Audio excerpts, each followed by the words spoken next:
नमस्कार। मैं Sushma Malhotra new Jersey America से आप सबको सादर प्रणाम करती हूँ, अभिवादन करती हूँ, सबको नमन करती हूँ।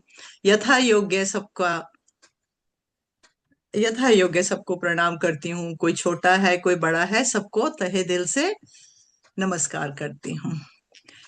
आज रविवार 5 अप्रैल 2026 को निर्मल रोशन साहित्यिक मंच के मासिक कार्यक्रम ने, जो कि कोशिश होती है कि मासिक कार्यक्रम चलता रहे, उसमें आज हम लघु कथा एक अंतरराष्ट्रीय संगोष्ठी कर रहे हैं।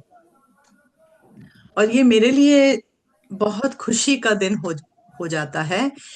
और मुझे बहुत ही प्रसन्नता भी होती है।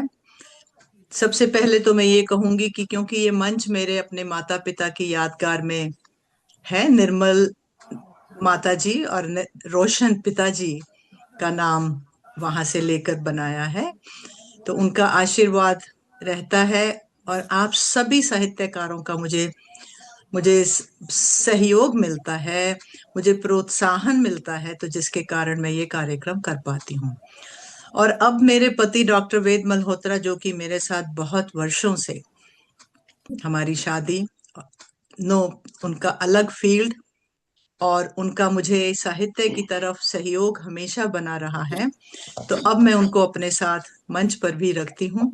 और ये बातचीत हम दोनों आपस में करके इसका आयोजन संयोजन करने की कोशिश करते हैं।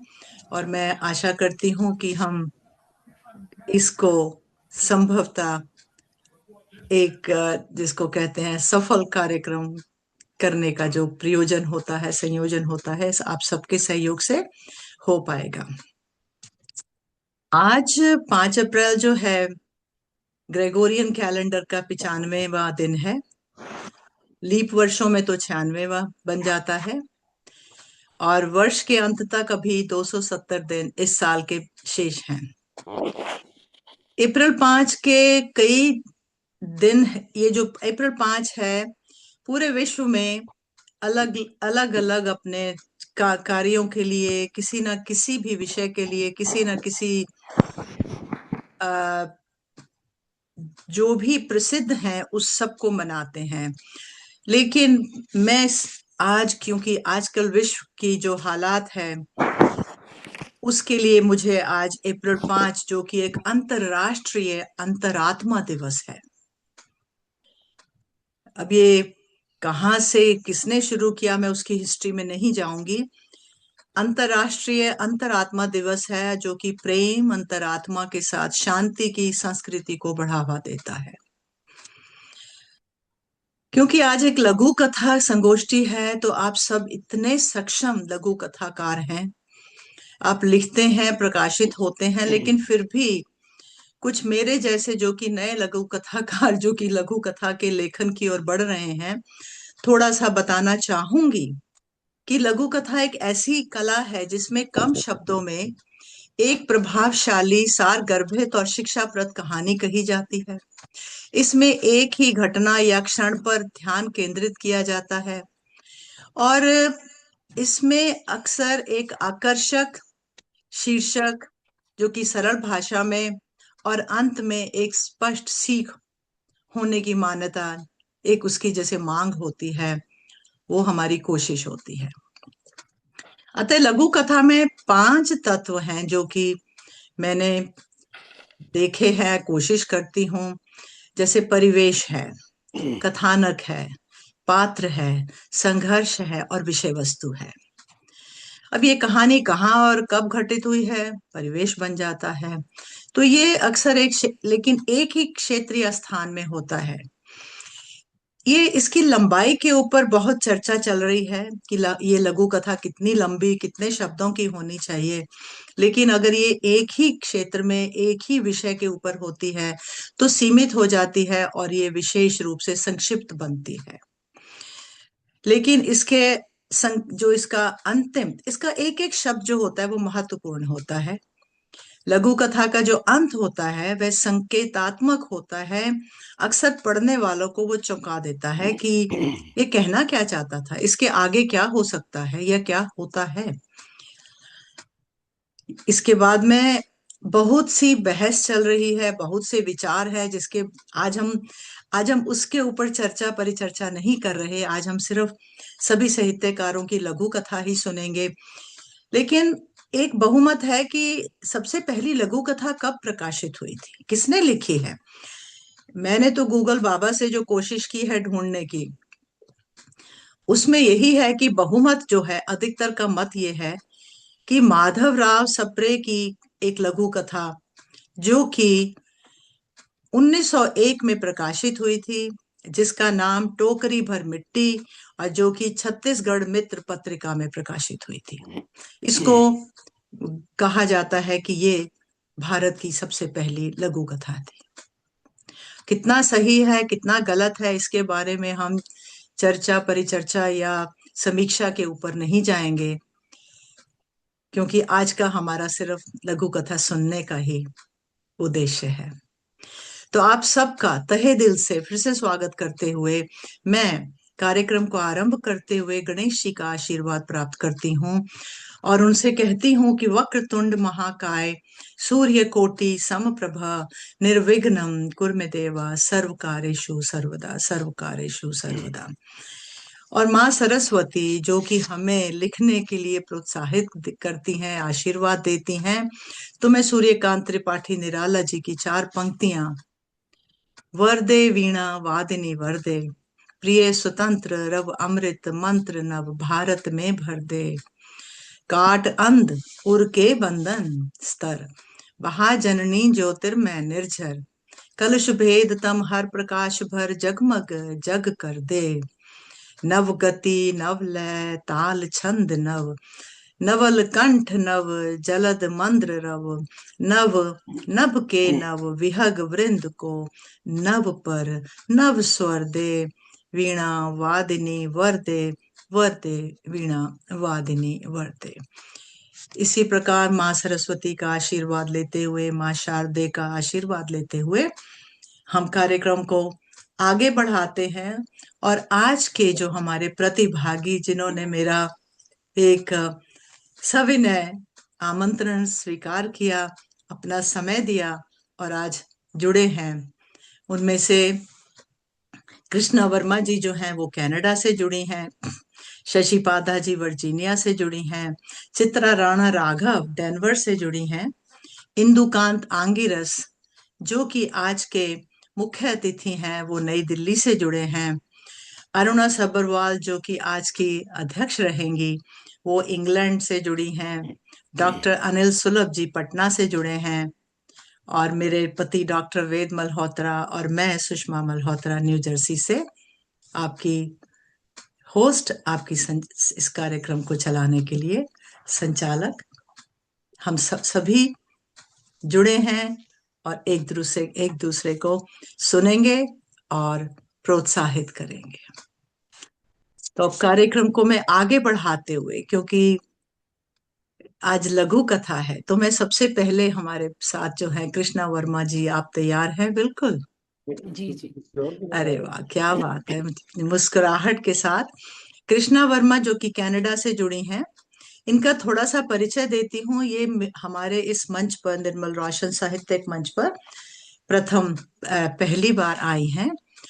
तो देखिए, परिचय बहुत लंबे होते हैं, मैं थोड़ा सा जरूर बताना चाहती हूँ कि इनकी प्रकाशित पुस्तकें जैसे अंबर बांचे पाती, तेहरी पर धूप, बरसी सुगंध, सिंदूरी भोर, मन की उड़ान, इनके कई सांझे संकलन हैं जिसकी बहुत लंबी लिस्ट है।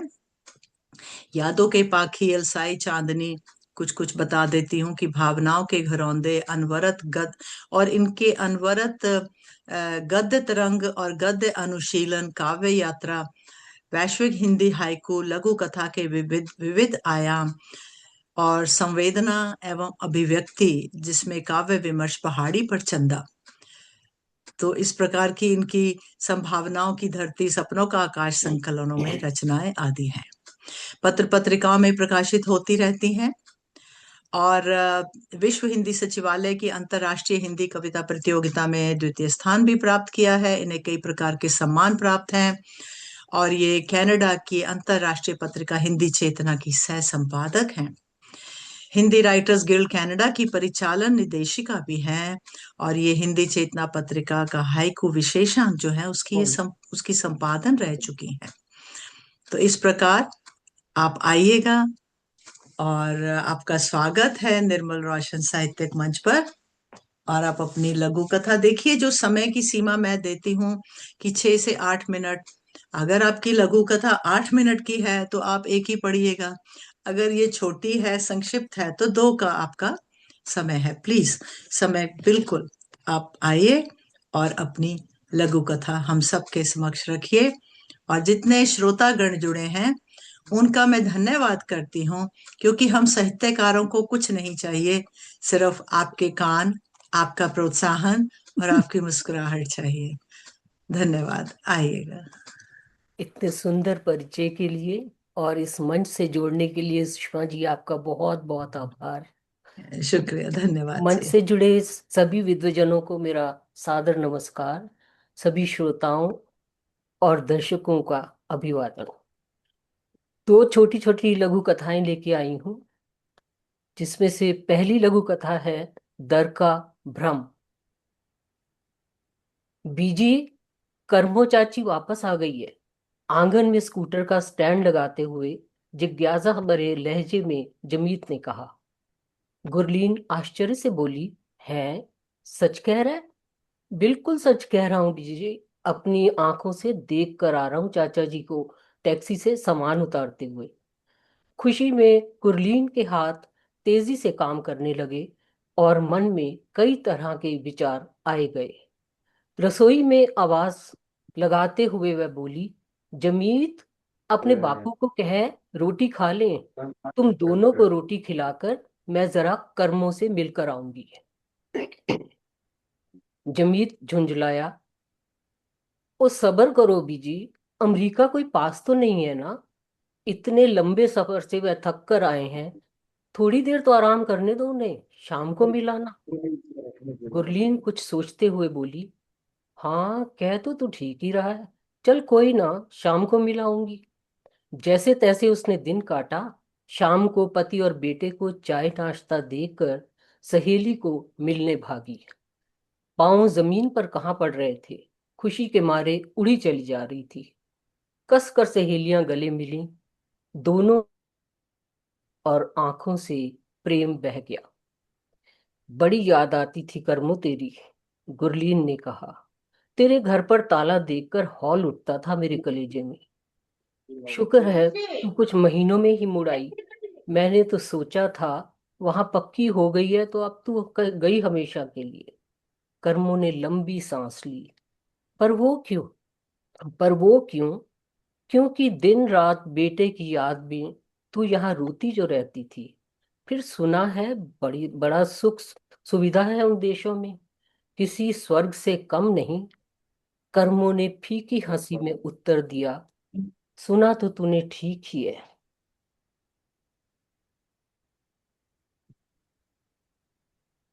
सुना तो तूने ठीक ही है। Just please.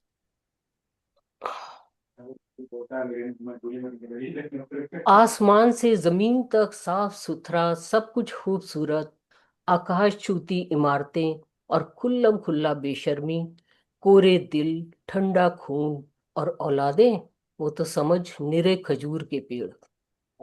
फिर हंसी में ही अपने ऊपर क्या टूटे भेजते हैं? गम को हम कर ढालते देते हुए हैं। कहा, वहां अन, माँ बाप की सेवा के अनिल लिए जी नहीं। अपने आप को म्यूट कर लीजिए। आई एम सॉरी, फिर बाद में आप अनम्यूट कर लीजिए। आई थिंक जिनका नंबर XIAOMI, प्लीज क्षमा चाहूंगी। हाँ जी, प्लीज जारी रखिए आप। फिर आसमान से जमीन तक साफ सुथरा सब कुछ खूबसूरत, आकाश छूती इमारतें और खुल्लम खुल्ला बेशर्मी, कोरे दिल, ठंडा खून और औलादें तो समझो कि निरे खजूर के पेड़। फिर हंसी में ही अपने टूटे भरम को ढालते हुए कहा, वहां माँ बाप की सेवा के लिए नहीं, बच्चे अपनी सेवा के लिए माँ बाप को बुलाते हैं। कर्मों की चुप्पी, उसका अफसोस में हिलता सिर और टपकती आंखों से गुरलीन को समझते देर न लगी कि जो सुख छज्जू के चौबारे, वो ना बल्क ना बुखारे। बहुत खूब, और बहुत दूसरी बढ़िया, लघु कथा। बहुत बढ़िया, बहुत बढ़िया। जी हाँ शुक्रिया। जी। दूसरी लघु कथा का नाम है गैप। 1 मिनट रुकिए, जी किसका माइक, मैं क्योंकि मैं उसको अनम्यूट, मैं म्यूट कर सकती हूँ, लेकिन फिर उनको अनम्यूट करना खुद पड़ेगा, इसलिए अगर वो पार्टिसिपेंट हैं तो। चंचल जी, हाँ जी, चंचल जी ने कर लिया। सॉरी, पता नहीं लग रहा कौन है। हाँ जी, कृष्णा जी आप जारी रखिए, सॉरी। जी। कथा का शीर्षक है गैप। चाय की चुस्की लेते हुए पापा ने पूछा, नेहा, कौन सा विषय सोचा है नवीं कक्षा के लिए, साइंस या कॉमर्स? कुछ सोचते हुए नेहा बोली, पापा साइंस तो बिल्कुल नहीं, ये काट पीट और खून देखना मेरे बस की बात नहीं। मैं तो कॉमर्स ही लूंगी, कम से कम कल ठाट से बैंक में ऑफिसर तो बन सकूंगी। पास बैठी मम्मी और दादी उसकी बात सुनकर खिलखिला उठी। प्यार से मुस्कुराकर नेहा का कंधा थपथपाते हुए पापा बोले, ठीक है बेटा, जिस विषय में दिलचस्पी हो वही लेना चाहिए। और क्या क्या नया होगा नवीं कक्षा में? आंखों को ऊपर तानते हुए झट से बोली, पापा, कक्षा में संगीत और एनसीसी भी होते हैं। आप इनमें से कोई एक को चुन सकते हैं। मेरी बहुत सी सहेलियां एनसीसी ले रही हैं, मैं भी लेना चाहती हूँ, क्या मैं ले लूं? पापा कुछ कहते उससे पहले ही दादी बोल उठी, एनसीसी लेके क्या करेगी, क्या सीखेगी? तनकर चलना और बंदूक चलाना, यही ना? भला लड़कियों को कब यह शोभा देता है? संगीत सीख, जीवन में कुछ काम आएगा। औरत की जात तो दबी ढकी ही अच्छी लगती है। वह अपनी पलकें और कंधे जरा झुका कर चले तो जीवन भर रिश्ते नाते और घर गृहस्थी सुर में रहती है। समझी? माँ की अवज्ञा करना नहीं चाहते थे, इसलिए बिना कुछ बोले ही पापा उठकर चले गए। मम्मी को मम्मी की ओर गुजारिश भरी निगाहों से नेहा ने कहा, ताका तो बेबस मम्मी ने भी आंखों से समझा दिया कि संभव नहीं है। उदास सी नेहा अपने कमरे में चली गई। पढ़ लिख कर नेहा बैंक में नौकरी करने लगी। देखते देखते घर गृहस्थी वाली भी हो गई। 40 की उम्र पार करते करते काम के बोझ से ऐसी दबी कि उसकी कमर जवाब देने लगी।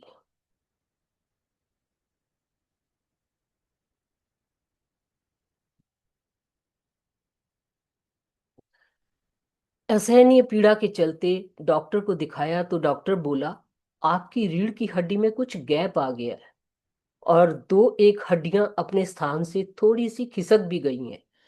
पीड़ा से जल्दी छुटकारा पाने के लिए आप सुबह शाम व्यायाम करो और जरा तन कर चला करो। झुक कर चलना रीढ़ के लिए घातक होता है। धन्यवाद। बहुत खूब, आपकी दोनों लघु कथाएं बहुत ही संदेश देते हुए, बहुत ही। हाँ जी, शशि जी कुछ कहना मैंने चाहती हैं? कहा मैं प्रतीकात्मक हुई ना। पोती को पहले मना किया वो तन कर चलना, लेकिन अब वही वही उनके डॉक्टर ने उनको बहुत अच्छी। कृष्णा जी जी जी बधाई आपको, हाँ, बधाई। जी प्रतीक। या दोनों बिल्कुल। और जो पहली छज्जू दे छवारे, ना बुलक ना बुखारे, वो तो हम सभी जी बोले। सभी, मुझे लगता है जो हम बाहर में प्रवासी भारतीय, जो भी हम इमिग्रेशन करके आए, जिस तरह भी आए हैं, शिक्षा के माध्यम से आए या शादी करा के आए या जैसे भी आए हैं, तो बहुत अच्छी लगी। तो मुझे बीच बीच में किसी किसी को म्यूट करना पड़ रहा था, तो अगर किसी को गलती से मैंने म्यूट कर दिया हो तो आप अपने आप को अनम्यूट कर सकते हैं।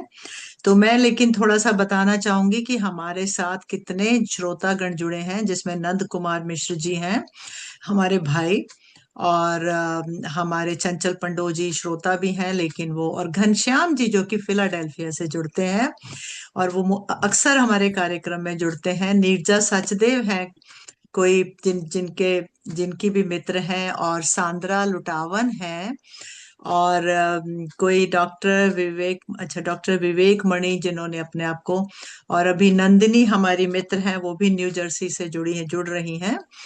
तो बहुत से लोग हैं, मैं देख रही हूँ कि हमारे इस प्रतिभागियों के अलावा बहुत से लोग जुड़े हैं। आप सबका स्वागत है और आप सबका धन्यवाद है इस कार्यक्रम में आने का, सुनने का और प्रोत्साहित करने का। तो अगले जो हमारे प्रतिभागी हैं, पहले मैं उनको देख लूं। डॉक्टर अनिल जी, आप हैं ना? क्योंकि उनको पहले मुश्किल आ रही थी, फिर जुड़ गए थे, तो अब मुझे दिखाई नहीं पड़ रहे, इसलिए मैं पूछ रही हूँ। डॉक्टर अनिल, डॉक्टर अनिल सुलभ जी, आप पटल पर हैं? तो मुझे लगता है कि अगर चंचल पंडो जी आप पढ़ना चाहेंगी इस समय, जब तक मैं उनको फोन करती हूँ। चंचल जी,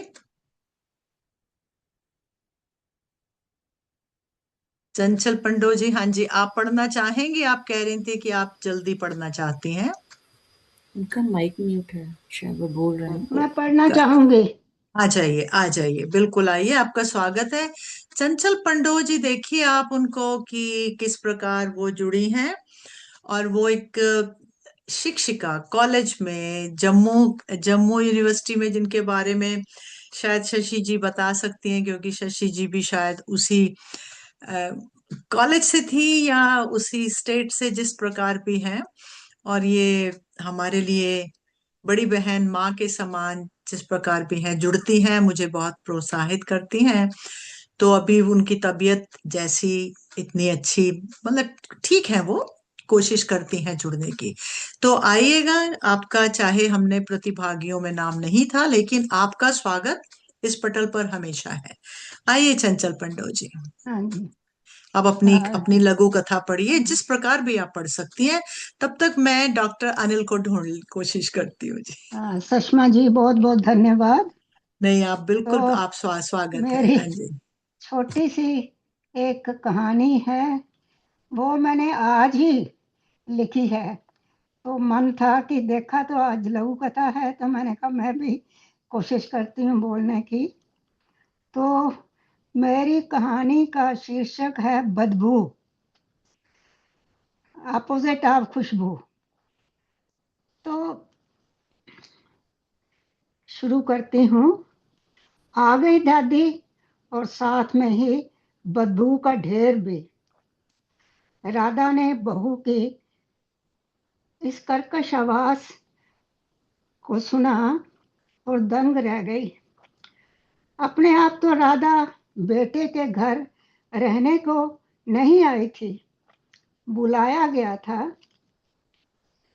नए घर का गृह प्रवेश करना है, पर यह तो बहाना ही था। दरअसल उनको एक नैनी की जरूरत थी, और ये काम राधा कर लेगी। दादी है, बच्चे को प्यार से और मुफ्त में संभाल लेगी। बहू ने बेटे को आदेश दिया कि कल ही कोई स्प्रे ले आइए।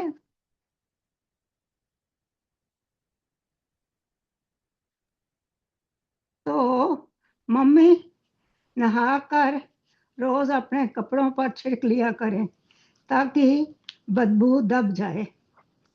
क्या लगाती हैं मम्मी आप, जो इतनी बदबू फैला रखी है?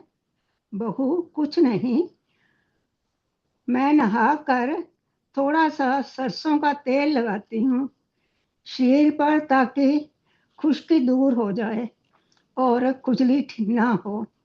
ठीक है, पर ये स्प्रे जरूर करें। कुछ दिन ऐसा ही चला, और राधा को स्प्रे से एलर्जी हो गई। बदन जलने लगा। राधा ने बेटे से कहा, ये क्या स्प्रे के कारण है? मैं नहीं करूंगी स्प्रे। बेटे ने कोई कमेंट नहीं किया और बीवी की तरफ देखने लगा। बहू, जिसका नाम शुचि था, बोली, आप सरसों का तेल लगाना बंद करें। यहाँ कोई सरसों का तेल नहीं लगाता, तो आप नारियल का तेल प्रयोग में लाएं। राधा ने वैसा ही किया। अब सब शांत था, पर शुचि के मन में ना जाने क्या चल रहा था। उसने आ, माना, हाँ, अब थोड़ा सा चाहिए।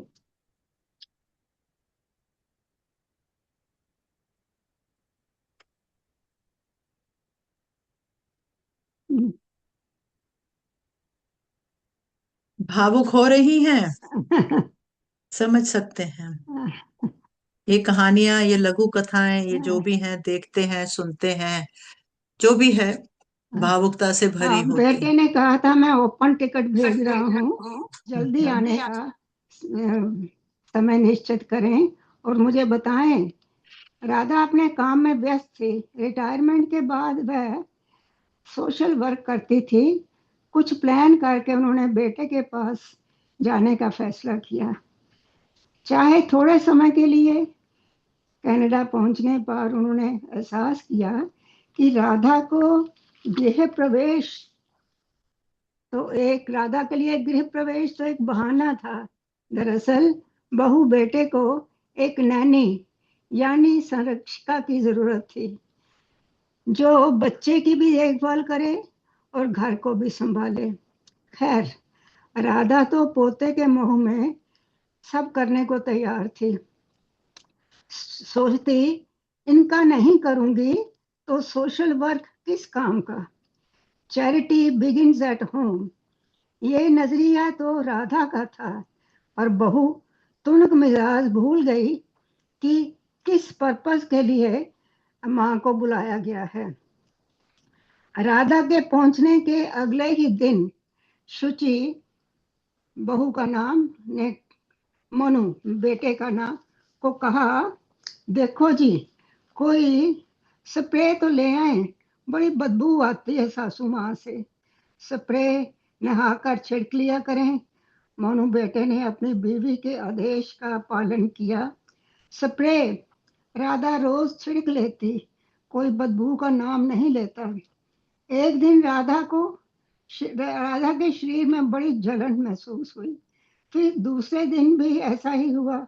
उसने सोचा, ये स्प्रे का रिएक्शन तो नहीं। बेटे बहू को राधा ने बात बताई। शुचि झट से बोली, माँ, बंद कर दो, और साथ में सरसों का तेल लगाना भी। सरसों का तेल ही कल्प्रिट है इस बदबू का। राधा की स्किन कभी काफी ड्राई थी। तेल लगाना बहुत जरूरी था। शुचि ने सुझाव दिया कि सरसों के तेल की जगह नारियल अच्छा होता है, और यहाँ उसका प्रयोग बड़ा प्रचलित है। आप वही लगाइए, बदबू भी नहीं आएगी और आप भी ठीक महसूस करेंगी। ठीक है, जहाँ रहो वहाँ के आदेशों का पालन करना पड़ता है। अपने घर में कुछ भी करो। राधा के मन में विचार उथल पुथल कर रहे थे। सोचने लगी, मैंने कौन सा यहाँ सदा के लिए रहना है। जैसे बहू बेटा चाहते हैं वैसा ही करूंगी। किसी प्रकार का कष्ट क्लेश वाला माहौल पैदा नहीं होने दूंगी। महीना भर अब नारियल का तेल भी चलता रहा। सब ठीक चल रहा था। बच्चा बड़ा हो गया था। अब वह किसी प्ले वेले स्कूल में जाने लगा था। नैनी की जरूरत लगभग खत्म थी। शुचि के मन में क्या चल रहा था, राधा उससे अनभिज्ञ थी। अचानक एक दिन वह शुचि राधा के कमरे में आई और जोर से चिल्लाने लगी, ये क्या तमाशा है? सारा कमरा जैसे नारियल के तेल से नहाया है, बहुत ज्यादा स्मेल है। आप कितना ज्यादा तेल लगाती हैं, यहाँ तो सांस लेना मुश्किल हो गया है। राधा ने शुचि की ओर प्रश्न भरी निगाहों से देखा। आत्मसम्मान को ठेस थी, पर वह शांत रही। रहना ही कितना है मुझे, क्यों झगड़ा मोल लूं? शुचि बड़े गुस्से से बोली, अब लास्ट इलाज में आप वैसलीन लगाएं, बॉडी को भी और बालों को भी। राधा ने सिर हिलाकर स्वीकृति दे दी। फिर जो दिन बचे थे वापसी के, जीवन पटरी पर चलने लगा। एक दिन शुचि ने चहकती हुई दफ्तर से शुचि वापस आई तो बड़े प्यार से राधा के पास बैठी और बोली, मैं आपको एक बात बताना चाहती हूँ। मैं जब आपके बारे में अपनी फ्रेंड्स के साथ बात करती हूँ कि मेरी सासू माँ ने कितने अच्छे से मेरा घर संभाला है, तो वो कहती हैं, तुम उसे अपने पास परमानेंट क्यों नहीं रख लेती? फ्री में केयर टेकर होगी। अब शुचि सारी राधा की तथाकथित बदबू को खुशबू में बदलना चाह रही थी। Thank you. बहुत बहुत ही भावुक। और जैसा भी जो जो श्रोतागण हैं, जो हमारे प्रतिभागी हैं, कुछ कहना चाहते हैं, मैं देख रही हूँ सब लोग आपको आपको सराह रहे हैं। वो यहाँ पर जो रिएक्शंस होते हैं फोटो से। चंचला जी, बहुत बहुत आभार, बहुत धन्यवाद। और मैं आपके साथ इसी प्रकार आपका आशीर्वाद लेते हुए, और आपकी जो कथा है वो एक व्यक्ति की कथा नहीं है, ये शायद बहुत से हजारों सैकड़ों हजारों लोगों की कथा है। एक तो अब बात मैं कार्य कहना क्या बिल्कुल चाहूंगी, शशि, बिल्कुल शशि जी। बहुत बहुत सच्ची सुच्ची भोगी जी कथा है। लेकिन अंत में इन्होंने बहुत खूबसूरती से जो अंत इसका दिया है वो सकारात्मक समझिए हम्म, कि जो भी है, जिस वजह से वो अंत आया है, वो बहुत छू गया। कि बदबू खुशबू भी हो सकती है, इसलिए कि अगर किसी की जरूरत पड़े तो बहुत बधाई आपको, यही कहना चाहूंगी।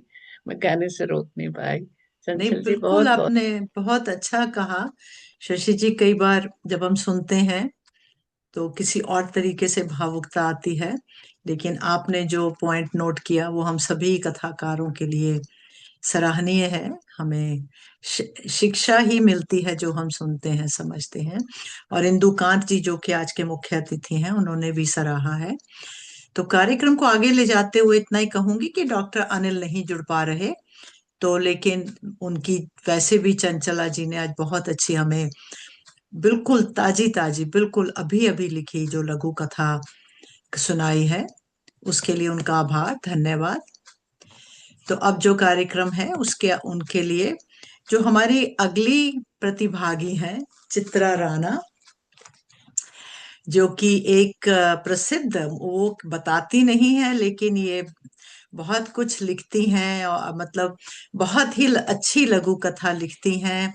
बस इतना अपना छोटा सा परिचय 2 लाइन में भेज देती हैं मुझे कि मेरा बस परिचय यही है कि मैं एचआर मैनेजमेंट में काम करती हूँ, मैं गृहिणी हूँ, और मेरी पुस्तक जो है वो कनाडा नामा लघु कथा व समीक्षात्मक आलेख हैं उनके, वे पत्र पत्रिकाओं में साझा संकलनों में प्रकाशित होती हैं।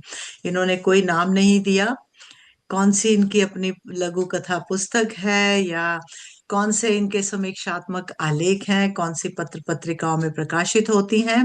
तो आइए चित्रा राणा, हम आपका स्वागत करते हैं और आपकी लघु कथा सुनने के लिए सभी इंतजार करते रहे हैं। आइएगा। बहुत बहुत धन्यवाद सुषमा दी। मैं सबसे पहले निर्मल रोशन साहित्यिक मंच को धन्यवाद देना चाहूंगी कि उन्होंने मुझे ये अवसर दिया। सुषमा दी आप और संयोजक वेद मल्होत्रा जी का भी धन्यवाद करना चाहूंगी कि आपने मुझे यह अवसर दिया और इस योग्य समझा कि मैं इस मंच पर आकर अपनी बात रख सकूं। साथ ही सभी श्रोता और सभी मेरे से वरिष्ठ, मैं देख सकती हूँ यहाँ पर सभी लगभग मेरे से वरिष्ठ ही दिख रहे हैं मुझे। श्रोतागण भी मुझे मुझसे वरिष्ठ दिख रहे हैं, तो मैं आप सभी को जो आप समय मुझे देंगे इसके लिए बहुत बहुत धन्यवाद। आपने जैसा कि कहा आज अंतरात्मा दिवस है, मैंने विषय मांगा था कि किस विषय पर हमें बोलना होगा। अब क्योंकि आपने कहा अंतरात्मा दिवस है तो मैं कोशिश करूंगी मेरी जो लघु कथा है उसमें कहीं ना कहीं अंतरात्मा पे प्रश्न, वैसे तो लगभग सभी लघु कथाओं में अंतरात्मा को झकझोर देने वाली रचना का नाम ही लघु कथा लगभग होता है। और जो अभी चंचल दी ने जो लघु कथा सुनाई उसमें भी देखा जाए तो सब लगभग सभी जितने किरदार थे उन सभी की अंतरात्मा का को हमने सुन लिया और समझ लिया। मेरी जो लघु कथा आज मैं प्रस्तुत कर रही हूँ उसका शीर्षक है छुपा शैतान। मीडिया में जाने से पहले आरोपी रमेश बोला, रीता 50 बार समझा लिया, इतनी सी बात तुम्हारी समझ में क्यों नहीं आ रही? मैं कोई क्रिमिनल नहीं हूं। रीता ने कहा, पर उसके साथ तो अपराध हुआ था ना। फिर वही रट, मैं वहां नहीं होता तब भी उसके साथ होता। मैं नहीं तो कोई और करता। इंसान तो बस मौके पर फिसल गया, मैं इंसान ही तो हूं। अ, तो अब अपराधी हुए ना? बस 12 साल से पाल रहा हूं तुम्हें, तब कुछ नजर नहीं आया। आज समय बदला तो मेरे खिलाफ बोल रही हो। देखो आखिरी बार प्यार से समझा रहा हूं। आधी रात थी, वो ऑफिस आई थी, तो ये तो होना ही था। आधी रात तो तुम्हारे लिए भी थी रमेश। रीता, एक समझदार औरत बनो, अनपढ़ गवारों की तरह छाती पीटने का समय नहीं है ये। तुम मीडिया में यही बोलती रहो कि तुम मेरे साथ हो, तुम्हें मुझ पर पूरा यकीन है, इससे छवि पर बहुत बड़ा फर्क पड़ता है। और कह तो रहा हूं, जरा सी चूक के चक्कर में फंस गए, नहीं तो ना खबर बनती ना इस स्तर की जांच होती।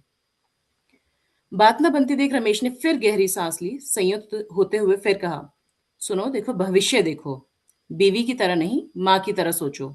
बच्चों का क्या होगा, तुम्हारा क्या होगा? मुझे मौका दो, मैं तुम्हें सारे सपने पूरे कर दूंगा, सारी इच्छाएं पूरी करूंगा। मैं अपने बच्चे के पिता, इच्छा और सपनों के पूरा होने का इंतजार करने को तैयार हूं। इस बार रमेश का पारा और चढ़ गया और वह बोला, क्या मिलेगा तुझे ये करके? और उसने लगभग हाथ हवा में उठा दिया। आंखें बंद कर थोड़ा झुक रीता बोली, उन सबको सीख जिनके अंदर का अपराधी मौका पड़ते ही बाहर निकलने को तैयार रहता है। ये मेरी लघु कथा थी जिसका शीर्षक था छुपा शैतान। छुपा शैतान, बहुत खूब चित्रा, बहुत खूब। और अंतरात्मा को झकोरने वाला, इसमें इसमें कोई शक नहीं है। और अभी आप पढ़ रही हैं तो मैंने नोट किया, आज हमारे मध्य में शैलजा सक्सेना जी जुड़ी हैं। स्वागत है आपका भी पटल पर, और आप एज ए श्रोता आई हैं। आपका धन्यवाद अपना समय देने के लिए। हाँ जी आप चित्रा, मुझे अब बताएं क्या आगे। समय है तो मैं बिल्कुल दूसरी कथा शुरू बिल्कुल करूं। बिल्कुल, नहीं नहीं नहीं नहीं, आप बिल्कुल सुनाएंगी, समय है। बहुत बहुत धन्यवाद। मेरी दूसरी लघु कथा का शीर्षक है बेटे बेटियां उधार के। प्रिंसिपल बनने पर रानी को सम्मानित किया गया। वह पहली ऐसी प्रिंसिपल थी जो कि एक किन्नर है। अखबार में रानी का फोटो भी छपा। उसे लगने लगा कि आज के इस समाज में उसने अपना अस्तित्व पा लिया है। समाज के दोहरे व्यवहार और अपने कठिन संघर्ष के दिन याद आए तो मन विचलित हो उठा। उसे अपनी कचरी ताई याद आई। उनकी आज बहुत याद आ रही है। एकाएक विचार आया, क्यों ना उनसे मिल आया जाए। रानी की सफलता के समाचार को सुनकर वे ही सबसे ज्यादा खुशी होंगी। सरकारी बंगले से निकल जैसे वो उड़ी चली गई अपनों से मिलने। वर्षों बाद भी किन्नर बस्ती में कुछ नहीं बदला था। अनजान चेहरा देख बच्चों ने उसे घेर लिया। उसने चुप रहने का इशारा किया जिससे वो खुद कचरी ताई का चेहरा देख सके। अंदर से आती तेज आवाजें आवाजें सुन उसके कदम ताई के कमरे के बाहर ही ठिठक गए। अंदर कचरी ताई और शबनम लड़ रहे थे। शबनम बोली, हाँ बना दे इन्हें भी अपनी और रानी की तरह मतलबी। सुना है प्रिंसिपल बन गई है, आई वो तुझसे मिलने? एक भी फोन किया तुझे? बड़ी बनी थी कांची बाई से कचरी ताई उसके लिए। अरे उधार के बेटों से क्या कोई गोद भरी है? सुनने में कचरी ताई की आवाज अब और कुछ बूढ़ा गई थी। नया बड़ा पद मिला है, बहुत काम होंगे उसे। इन सबको भी स्कूल जाने दे, ये कुछ बन जाएंगी, तकदीर संवर जाएगी इनकी। अरे इनकी तकदीर की चिंता तो इनको जिंदगी देने वाले ने भी ना की, रही सही कसर तू निकाल दे। अब लोग नाचने पर भी पैसा देने से मना करने लगे हैं। रानी का उदाहरण देते हैं। अरे सब रानी कैसे बन जाएं? तेरी उस एक बेटी ने इन सबकी रोटी छीन ली।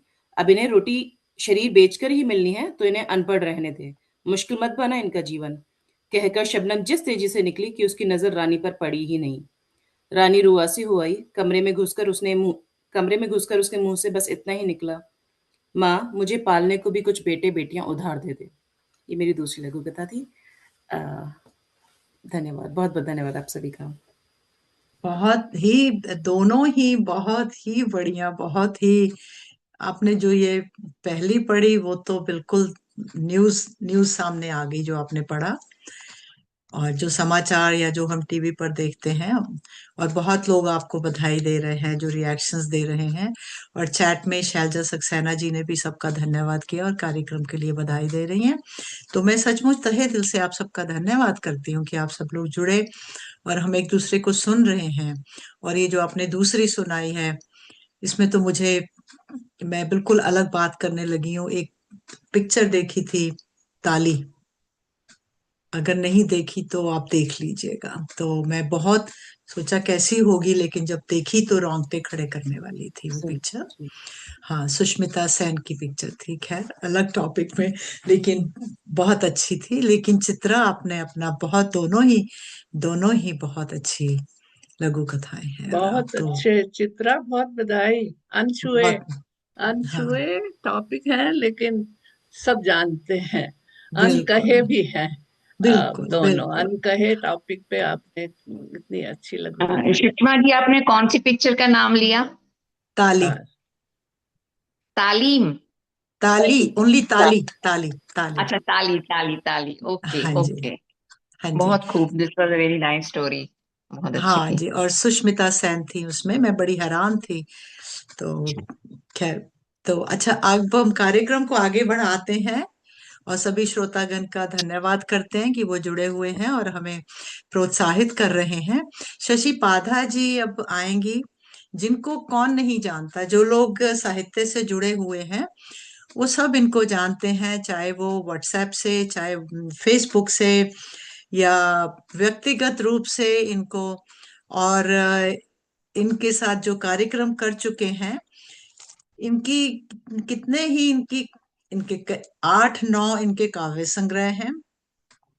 और इनके सैनिकों के शौर्य और बलिदान के विषय में इनके 2 संस्मरण संग्रह हैं, और जिसमें शौर्य गाथाएं, निर्भीक योद्धाओं की कहानियां, यादों की अनुगूंज। और इनका एक अभी इसी वर्ष 2025 में एक नया काव्य संग्रह आया था।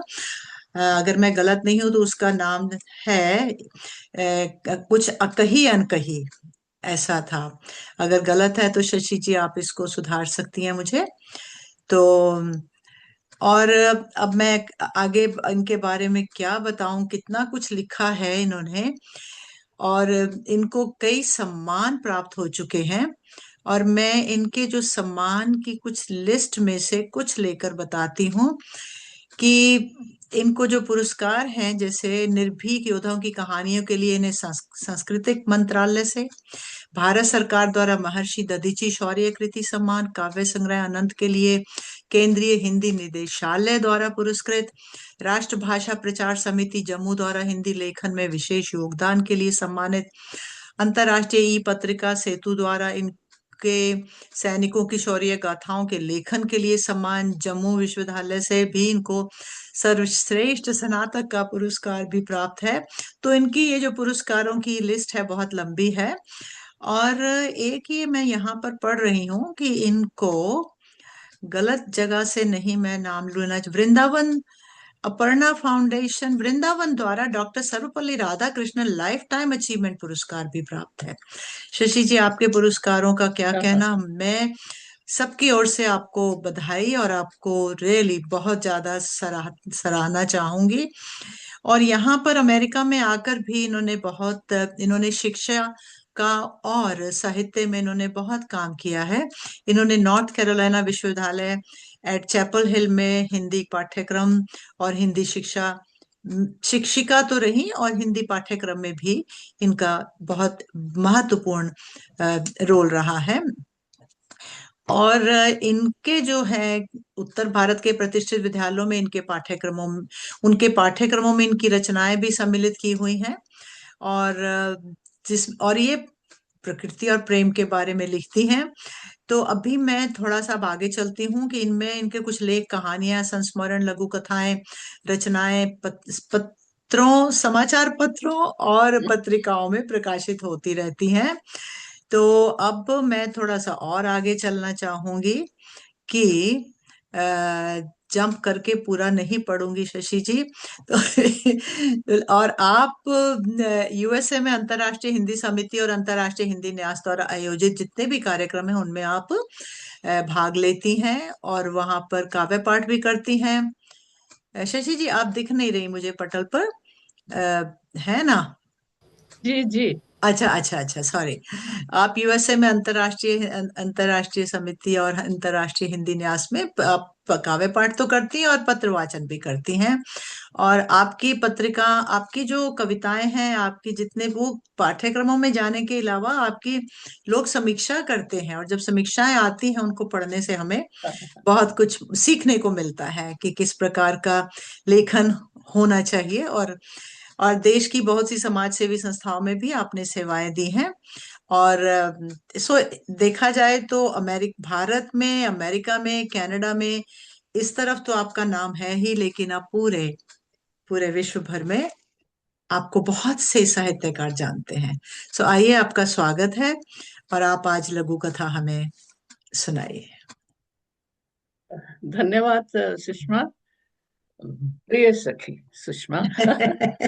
और निर्मल रोशन मंच पर मुझे आमंत्रित करने के लिए मैं तो हमेशा तैयार रहती हूँ। आमंत्रण तो ये तो एक औपचारिकता ही है। इसके लिए धन्यवाद, वेची का ये धन्यवाद। सही है, आपने मुझे कभी मना नहीं किया। हम जैसे भी जो भी समय होता है उसमें हम जुड़ते हैं, आप जुड़ती हैं। हाँ जी, जी। और आज जितने भी पटल पर जुड़े हैं सबको मेरा अभिवादन, मेरा नमस्कार। और खुशी हो रही है आप सबको देख के। इस वक्त मैं स्क्रीन पे, क्योंकि मैंने अपना खोल लिया है तो मैं सबको देख नहीं पा रही हूँ। पर चलिए, सुषमा धन्यवाद, आपने बहुत बड़ा परिचय दे दिया। वो तो फॉर्मेलिटी होती है कि हम भेज देते हैं।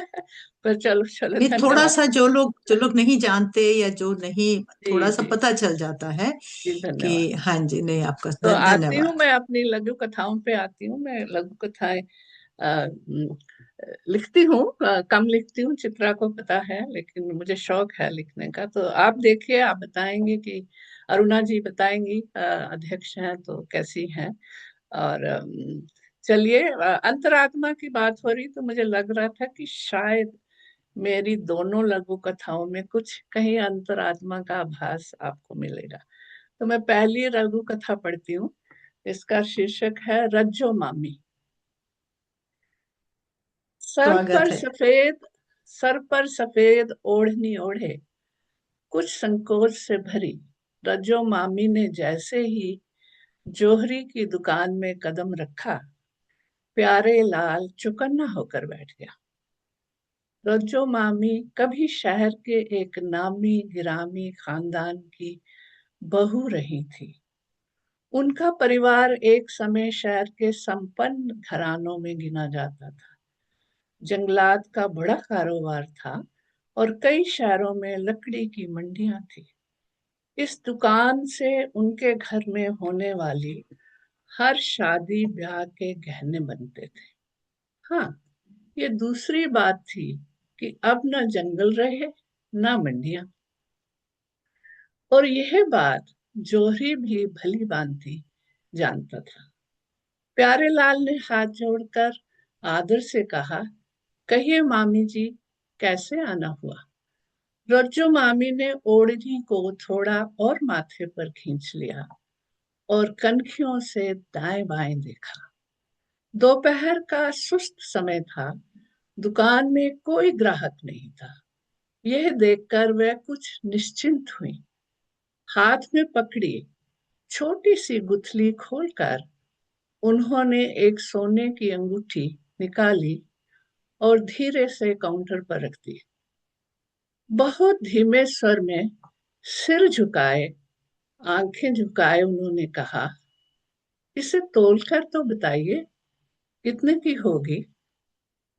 प्यारेलाल ने अंगूठी को हाथ में लेकर गौर से देखा, उसे उलट पुलट कर परखा और बोला, सोना तो खरा है, पर इसमें बड़ा सा नग जड़ा हुआ है। नग निकाले बिना ठीक से तोलना मुश्किल है। रज्जो मामी ने गहरी सांस ली, कुछ क्षण मन ही मन हिसाब लगाती रही, फिर धीरे से बोली, चलो अंदाज से बता दीजिए। प्यारेलाल ने एक बार फिर अंगूठी को देखा और नीचे रखी छोटी सी तराजू में रख दिया। राजू का पलड़ा जरा सा हिला, ज्यादा झुका नहीं। फिर कुछ क्षण बाद उसने व्यवसायिक लहजे में कहा, अंदाजन नग निकालने के बाद इसकी कीमत कोई 5,000 रुपए के आसपास होगी। ये सुनते ही रज्जो मामी जैसे भीतर से कांप उठी। एक गहरी सांस उनके मुंह से अनायास निकल पड़ी। तब तो इनकी बरसी पर गोदान नहीं हो सकेगा। धर्म कर्म में पूर्ण आस्था रखने वाली रज्जो मामी को पंडित महाराज ने समझाया था कि उनके पति की बरसी पर अन्य दानों के साथ गोदान करना अत्यंत आवश्यक है, वरना परलोक नहीं संवरता। बचपन से यही सुनती आई थी कि पितरों की शांति और घर की सुख समृद्धि के लिए गोदान सर्वोपरि होता है। लेकिन अब क्या करें? बच्चे तो इस बात के लिए बिल्कुल तैयार नहीं थे। ये सोचकर रज्जो मामी की रूह कांप उठी। दुकान के कोने में बैठे 2 कारीगर ये सब देख सुन रहे थे। उनमें से एक ने दूसरे से दबे स्वर में हंसते हुए कहा, गाय नहीं तो पूंछ दान करके ही काम चलाना पड़ेगा। रज्जो मामी ने उनकी बात सुन ली थी, पर अनसुनी कर दी। उनके भीतर कुछ गहराई तक टूट गया। उन्हें वे दिन याद आ गए जब उन्हें देखकर लोग आदर से खड़े हो जाया करते थे। समय ने कितना कुछ बदल दिया था। उनके पास धन नहीं था, पर स्वाभिमान अभी भी था। आंखों में उमड़ आए आंसुओं को ओढ़नी के कोने में छिपाती हुई वे धीरे धीरे सीढ़ियां उतरने लगी। जाते जाते उन्होंने सिर थोड़ा ऊंचा किया और बस इतना कहा, कल आऊंगी।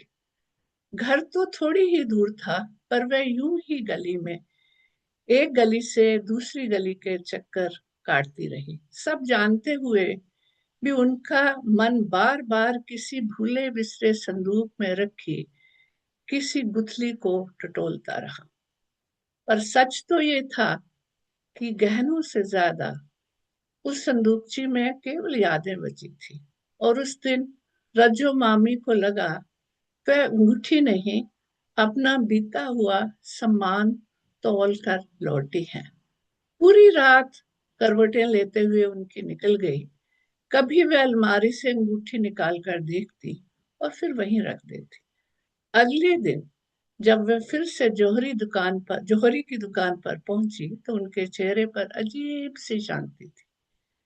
अंगूठी काउंटर पर रखते हुए उन्होंने धीरे से कहा, इसे ले लीजिए और जितना बन पड़े पूरी कीमत किसी गौशाला में दे दीजिए। बड़े संयत स्वर में बोली, गोदान तो शायद अपना हो सके, पर किसी भूखी गाय के मुंह में घास पहुंच जाए तो शायद उनकी आत्मा को भी चैन मिल जाएगा। प्यारेलाल कुछ क्षण चुप रहा। उसने पहली बार रज्जो मामी की ओर वैसे देखा जैसे कभी उनके घराने के दिनों में देखा करता था, सम्मान से। और उस दिन तराजू का पलड़ा पहली बार सोने से नहीं मान से भारी हो गया। धन्यवाद। बहुत बहुत खूब, बहुत बढ़िया, बहुत धन्यवाद। बढ़िया, बहुत बहुत अच्छी, बहुत बढ़िया। बहुत सुंदर। धन्यवाद, बहुत बहुत बहुत धन्यवाद। अच्छी। आपको हाँ, अच्छी लगी। बस ये कुछ हमारे होते हैं, ये करने पड़ते हैं, और मैंने देखा है कि बहुत मुश्किल हो जाता है लोगों के लिए। दूसरी लघु कथा पे आती हूँ। स्वागत है, अब बिल्कुल शशि स्वागत है जी, आपका। जी, शशि जी, बहुत बढ़िया लघु कथा थी आपकी।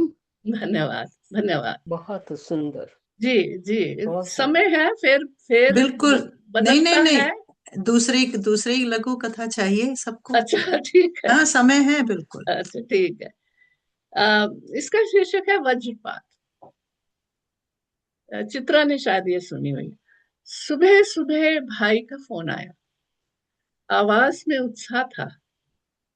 मुन्नी, सुन, घर की बहुत अच्छी डील हो गई है। किसकी डील भैया? अरे, अपने घर की। अच्छा ग्राहक मिल गया है, वरना इतने पुराने मकान की इतनी बढ़िया कीमत कौन देता है आजकल। मालती चुप रह गई, जैसे भीतर कुछ हल्का सा दरक गया हो। हाँ भैया। अच्छा। और उसी ने किसी तरह फोन रख दिया। फोन रखते ही उसने आंखें बंद कर ली और एक एक करके पूरे घर में घूम आई। दलान, पूजा का कमरा, वो बड़ी सी बैठक जहां कभी संगीत की महफिलें सजती थी, अपना छोटा सा कमरा, वे कोना जहां बैठ उसने पहली कविताएं लिखी थी, और फिर बरामदे का वह खंबा जिससे लिपटी थी मधुमालती की बेल। वह ठिठक गई। उसी के साथ तो वो पली बड़ी थी। मामा ने बताया था, जिस दिन मालती का जन्म हुआ था उसी दिन ये बेल रोपी गई थी। मधुमालती और मालती, नाम भी जैसे जैसे सांस लेते थे, नाम भी जैसे साथ साथ सांस लेते थे। उसकी कोमल कलियों से वे अपनी गुड़िया के गहने बनाती और कभी कभी अपने भी।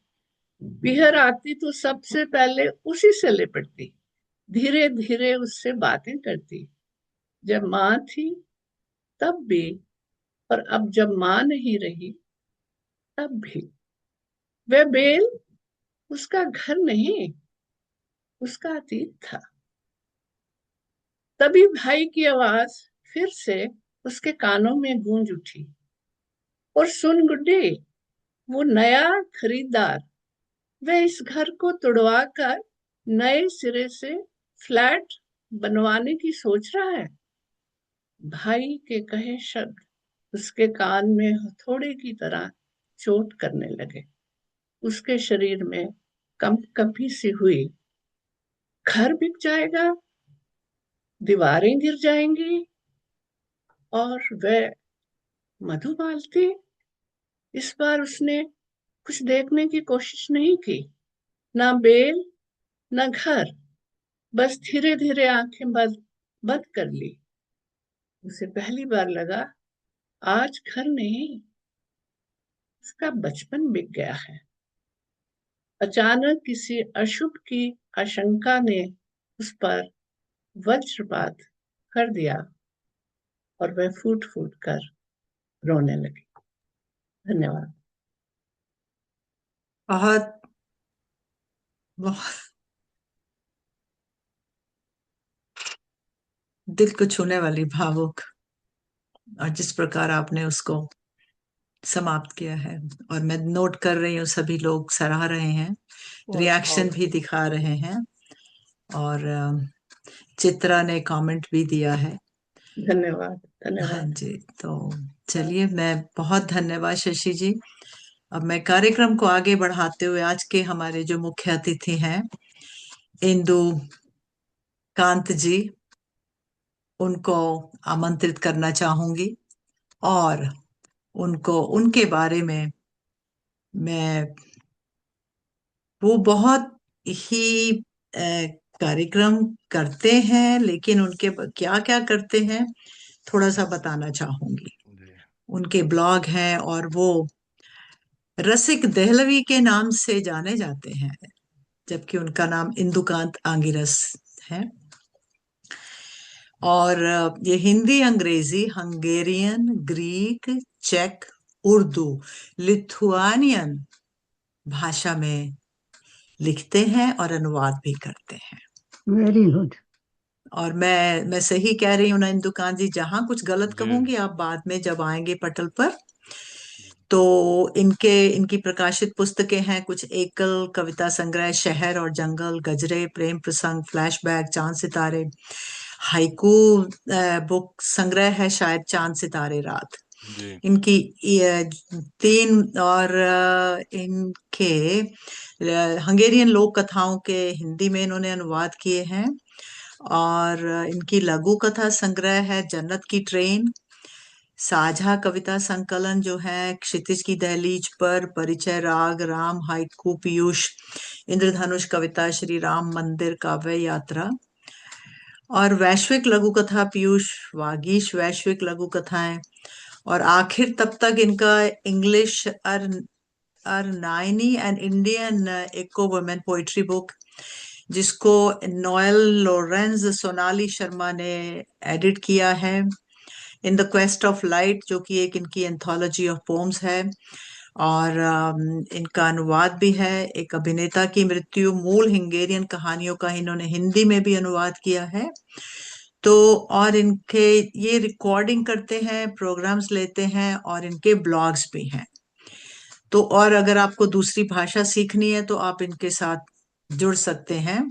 जी और ये संपादक भी हैं देशवासी मेल, पाक्षिक हिंदी समाचार पत्र, दिल्ली आकांक्षा, साहित्यिक पत्रिका, गाजियाबाद, नन्हे मुन्नों की बड़ी चिंताएं, अनाथ बच्चों द्वारा रचित काव्य संकलन संपादक, अदबी यात्रा, पाक्षिक ऑनलाइन पत्रिका सम्मान, ऐसी कृति की रचना अभी शेष हैं। सो जो कहते हैं कि मैं बस जो मेरी संप्रति है वो स्वतंत्र लेखन है, और ये अनुवाद में संकलन संस्थापक, अनुवाद में संकलन है, और ये संस्थापक हैं परिचय साहित्य परिषद के और दिल्ली सनद फाउंडेशन के। चलो आइएगा, आपका स्वागत है। और इनका अपना एक यूट्यूब चैनल भी है। मुझे आपसे धन्यवाद इसलिए कहना जी है कि आप बहुत बिजी रहते हैं, जी जी बहुत ही व्यस्त धन्यवाद रहते हैं। हाँ जी, आप बिल्कुल, आपको पटल पर आमंत्रित जी करके, और आपने मेरा मान रखा और आपने मेरा आमंत्रण स्वीकार किया है। आइएगा जी। बहुत बहुत धन्यवाद सुषमा जी। और मैं विशेष रूप से आभारी हूँ इस निर्मल रोशन मंच का भी, और डॉक्टर वेद मल्होत्रा जी का भी, जिन्होंने मुझे ये अवसर दिया कि मैं इस मंच से जुड़ सकूं। पहले मैंने एक बार सनत फाउंडेशन के तहत सुषमा जी से साक्षात्कार उनका लिया था मैंने।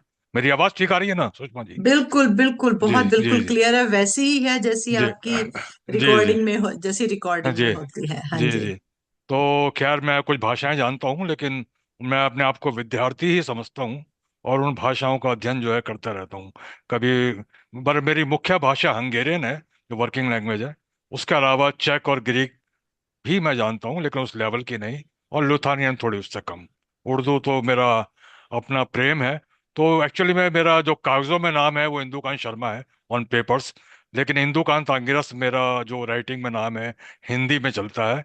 लेकिन जब मैं विशेष रूप से कुछ गजल की या उर्दू शायरी की बात करता हूँ, तो मैं वहाँ पे रसिक दहलवी इस्तेमाल करता हूँ, गजलों में रसिक तकल्लुस। तो आइए आज मैं लघु कथाओं के ऊपर यहाँ पे अपनी एक दो लघु कथाएं पढ़ता हूँ, छोटी छोटी। और अगर आप इजाजत देंगी तो मैंने लघु कथा क्या होती है उसके ऊपर एक छोटी सी कविता भी लिखी हुई है, तो मैं उसका भी पाठ बाद में कर दूंगा। तो मेरी पहली लघु कथा का शीर्षक है पसलियां। पसलियां। लाल बत्ती चौराहे पर उस नर कंकाल को देखकर मैं लगभग जड़ हो गया। उसकी खाली कुर्सी वहीं पड़ी थी, लेकिन उस औरत ने उसे पकड़कर खड़ा कर रखा था, और उसके दोनों हाथ भीख मांगने के लिए फैला रखे थे। मैं गुस्से में तमतमाते हुए उस औरत पर बरस पड़ा। तुम्हें शर्म नहीं आती? इस पिंजर को अस्पताल में होना चाहिए और तुम चौराहे पर इसकी नुमाइश कर रही हो। वह सकपका कर बोली, बाबूजी, इसको पकड़े रखने में मेरी पसलियां भी दुखती हैं, लेकिन क्या करूं, मजबूरी है। अगर ये कुर्सी पर बैठ जाता है तो लोगों की नजर इस पर नहीं पड़ती, और इसके खड़े रहने से इसकी एक एक पसली भी दिखाई देती है। लोग ये जानकर कि ये मरने वाला है, इसके कफन के लिए पैसे दे जाते हैं। बच्चे 3 दिन से भूखे हैं बाबूजी, तो मैंने सोचा कि खुद को बेचने से पहले इसकी नुमाइश ही कर दूं। उसकी दलील सुनकर मैंने अपनी नजरें झुकाई और आगे बढ़ गया। जी, ये मेरी पहले लोक कथा थी। एक लोक बहुत कथा में। बहुत बहुत खूब। ही बहुत खूब, बहुत खूब। बहुत धन्यवाद। मार्मिक। बहुत खूब, नुमाइश बहुत बहुत मार्मिक। बहुत बहुत जी, बढ़िया। बहुत बहुत धन्यवाद आपका। एक लोक कथा में और, हाँ जी, स्वागत है जी। जबकि इसका कोई विषय कोई नया नहीं है, लेकिन फिर भी मैं समझता हूँ कि ये अच्छी। एक सेकंड, एक सेकंड।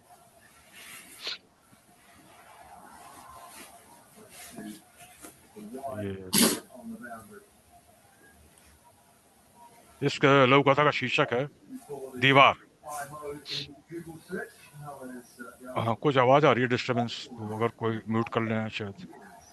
जी, शुरू करूं? जी जी। बिल्कुल जी, इस स्वागत है। इस इस लघु कथा का शीर्षक है दीवार। पड़ोसी ने अपना पुराना मकान तोड़वाकर नया मकान बनवाया तो आंगन की 3 फीट की दीवार को 6 फीट ऊंचा कर दिया। यह देखकर मेरी पत्नी उदास होकर मुझसे बोली, देखिए, भाई साहब ने दीवार कितनी ऊंची कर दी है। पहले तो कभी कभी आमने सामने खड़े होकर बात हो जाती थी, अब तो हम एक दूसरे की शक्ल भी नहीं देख पाएंगे। बात करना तो दूर की बात है। अरे धीरे बोलो, दीवारों के भी कान होते हैं, अगर उन्होंने सुन लिया तो बुरा मान जाएंगे। मैंने पत्नी को शांत करते हुए कहा, मैं तो चाहती हूँ वो सुन लें। दीवारों के कान ही नहीं, दिल भी होते हैं। जरा गौर से देखिए, ये दीवार कैसे सुबक सुबक के रो रही है। पत्नी मायूसी से बोली। आंगन की ऊंची दीवार से टपकती बारिश की बूंदों में पत्नी के आंसू घुल मिल गए थे, और उन बूंदों से मेरा दिल भी भीग गया था। जी, अरे ये वाह। मेरी ये मेरी दूसरी लोक कथा अरे थी। वाह, आपने तो बहुत ही संक्षिप्त रूप में बहुत कुछ कह दिया, और सचमुच सचमुच। तो जी, आपके पास समय है, आप अपनी लघु कथा पे कविता सुना लघु, हाँ, ये दीजिए। अपने आप में एक विशिष्ट कविता है, क्योंकि हाँ ये जी। लघु कथा के ऊपर, जैसे कि आपने भी कहा, ये काफी बहस होती रहती है, ऐसी होनी चाहिए, वैसी होनी चाहिए। तो उसके ऊपर ये कविता है कि आखिर क्या होती है लघु कथा। हम्म। आखिर क्या होती है लघु कथा, कि जो वक्त की कीमत को बेहतर समझती है, जो वक्त की कीमत को बेहतर समझती है, जो अंधेरों में बिजली सी चमकती है।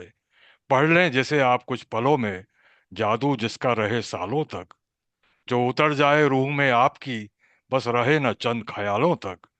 जो काली घटा सी आए बरसने को, जो काली घटा सी आए बरसने को, और छोड़ जाए सबको तरसने को।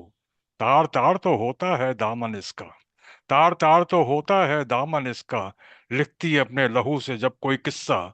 कभी आग कभी पानी, कभी आग कभी पानी, कभी लहरों की रवानी। मुफलिस की जवानी होती है लघु कथा, कुछ कविता कुछ कहानी होती है लघु कथा, कुछ कविता कुछ कहानी होती है लघु कथा। क्या जी। बात है। क्या बात, बहुत बहुत बहुत खूब, बहुत जी, खूब। बहुत बहुत इंदु बढ़िया। खूब। क्या इंदुकांत बात जी है, बहुत खूब। जी, शुक्रिया बहुत बहुत। बात है। बहुत बहुत धन्यवाद आप सब लोगों का कि आपने मेरे धन्यवाद। लोग और ऐसे। जी जी बहुत बहुत धन्यवाद जी आपका। हम कार्यक्रम को अब आगे बढ़ाते हैं, और जी। आपकी जो लघु कथाएं हैं सभी सराह रहे हैं। और चित्रा जी ने लिखा है कि बिल्कुल बिल्कुल सटी हुई, बिल्कुल जैसे जिस तरह पूरा संदेश आपकी कुछ कुछ थोड़ी सी पंक्तियों में।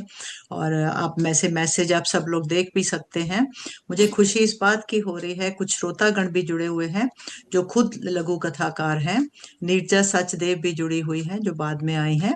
लेकिन बहुत धन्यवाद, और घनश्याम जी भी अभी तक जुड़े हुए हैं, धन्यवाद। नंद कुमार जी आप भी बने रहिएगा, धन्यवाद। हाँ जी। अब मैं अपना सवाल अब मैं सुषमा जी के को मंच पर इनवाइट करना चाहती हूँ। सुषमा जी, आपका परिचय देखकर तो मैं पढ़ती ही मैं तो दंग रह गई। मेरे लिए आपकी तारीफ के 2 शब्द सूरज को दिया दिखाने वाली बात थी। नहीं नहीं, ऐसी कोई बात नहीं है। आप सिर्फ दो दो पंक्तियां ही बोल के अब मुझे आमंत्रित कर नहीं, दीजिएगा। मैंने तो साथ-साथ गुणवत्ता कार्यक्रम की हार्दिक बधाई। तो मैं अब आपको इस मंच पर निमंत्रण कर देती हूँ कि आप अपनी लघु कथा सुनाएं प्लीज।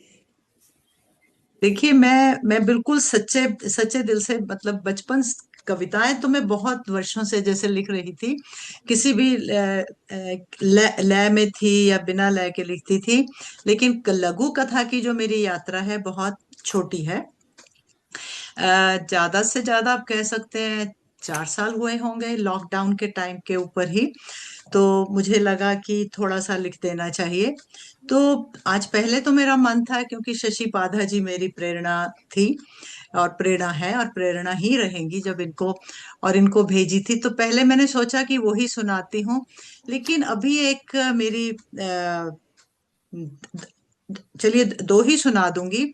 पहले मैं वो सुना देती हूँ जो कि मेरी अभी मैंने लिखी थी इसी छुट्टियों में, क्रिसमस की ब्रेक में, और वो प्रकाशित हो गई है हो गई थी ऑनलाइन एक पत्रिका में। तो मुझे लगा कि मैं थोड़ा सा बता देती हूँ। इंदुकांत जी, आपसे तो बहुत बड़ी है वो, मेरी तो कहानी बन जाएगी, लेकिन फिर भी मेरी कोशिश है कि मैं उसको पढ़ के सुनाती हूँ। आशा है कि आप सबको पसंद आएगी। इसका इसका नाम है ताश की गेम। तो अब मुख्य अतिथि और जितने श्रोतागण हैं, प्रतिभागी और हमारे अध्यक्ष अरुणा जी, आप सबका स्नेह और आशीर्वाद लेते हुए मैं पढ़ती हूँ। शशि जी, आपको पसंद आएगी, शायद आपने सुनी, पता नहीं कि ताश की गेम। प्रतिवर्ष की तरह इस वर्ष भी क्रिसमस की छुट्टियों में मोहन बाबू अपने बच्चों के पास दिल्ली में आ गए थे। आजकल वे अकेले ही आगरा में रहते थे। आगरा विश्वविद्यालय से सेवानिवृत्त होने के बाद आगरा में ही बस गए थे और विश्वविद्यालय में काम करते समय उन्होंने अपना घर बनाया था और इसीलिए वहीं रहना भी पसंद करते थे, क्योंकि उनके कुछ पुराने सहपाठी और कुछ सहकर्मी भी आसपास रहते थे। सबके बच्चे बड़े होकर अपनी अपनी नौकरी करने की जगह पर रहने के लिए दूर दूर बस गए थे।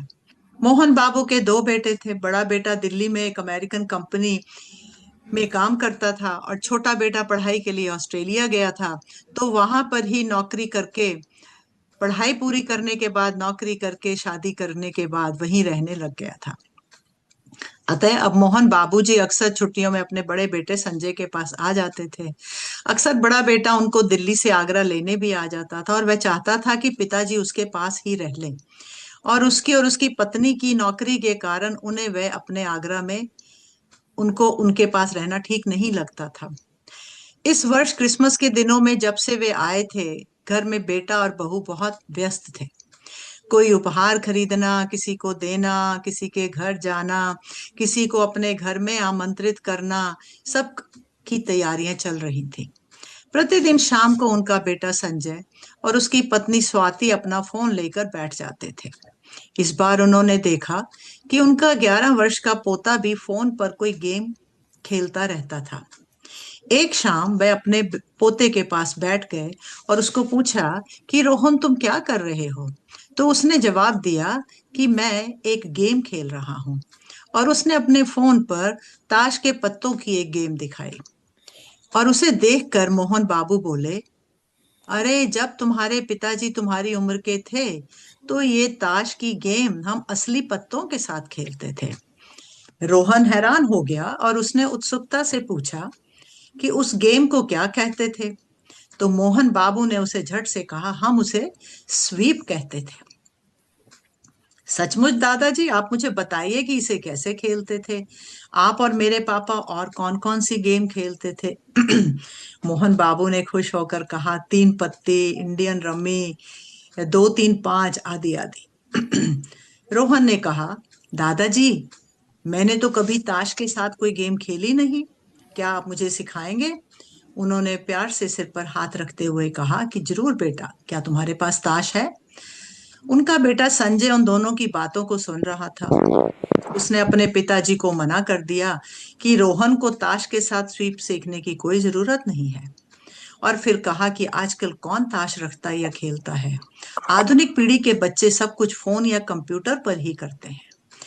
इससे पहले कि वे कुछ उसको कहते, तब तक उनका पोता रोहन उठकर कमरे से बाहर चला गया। 2 मिनट में वह कमरे में वापस आया तो उसके हाथ में एक नई ताश का पैकेट था। उसने कहा, पापा, ये रहा ताश, कभी आपने शायद खरीदा होगा, मेरे खिलौनों के साथ पड़ा है। दादाजी, आप मुझे स्वीप सिखाइए, फिर हम दोनों मिलकर मम्मी पापा को हराएंगे। मोहन बाबू के चेहरे पर मुस्कुराहट आ गई। शीघ्र ही उसके साथ बैठकर उसे स्वीप खेलना सिखाने लगे। अब तो संजय और उसकी पत्नी स्वाति भी अपने फोन मेज पर रखकर उन दोनों को देखने लगे, और संजय से रहा नहीं गया और उसको अपने बचपन में खेली स्वीप गेम फिर से खेलने का मन किया, और वह अपना फोन छोड़कर अपने पिताजी और अपने बेटे के पास आकर बैठ गया, और थोड़ी देर में ताश उसके हाथ में थी और वह ताश के पत्ते बांट रहा था।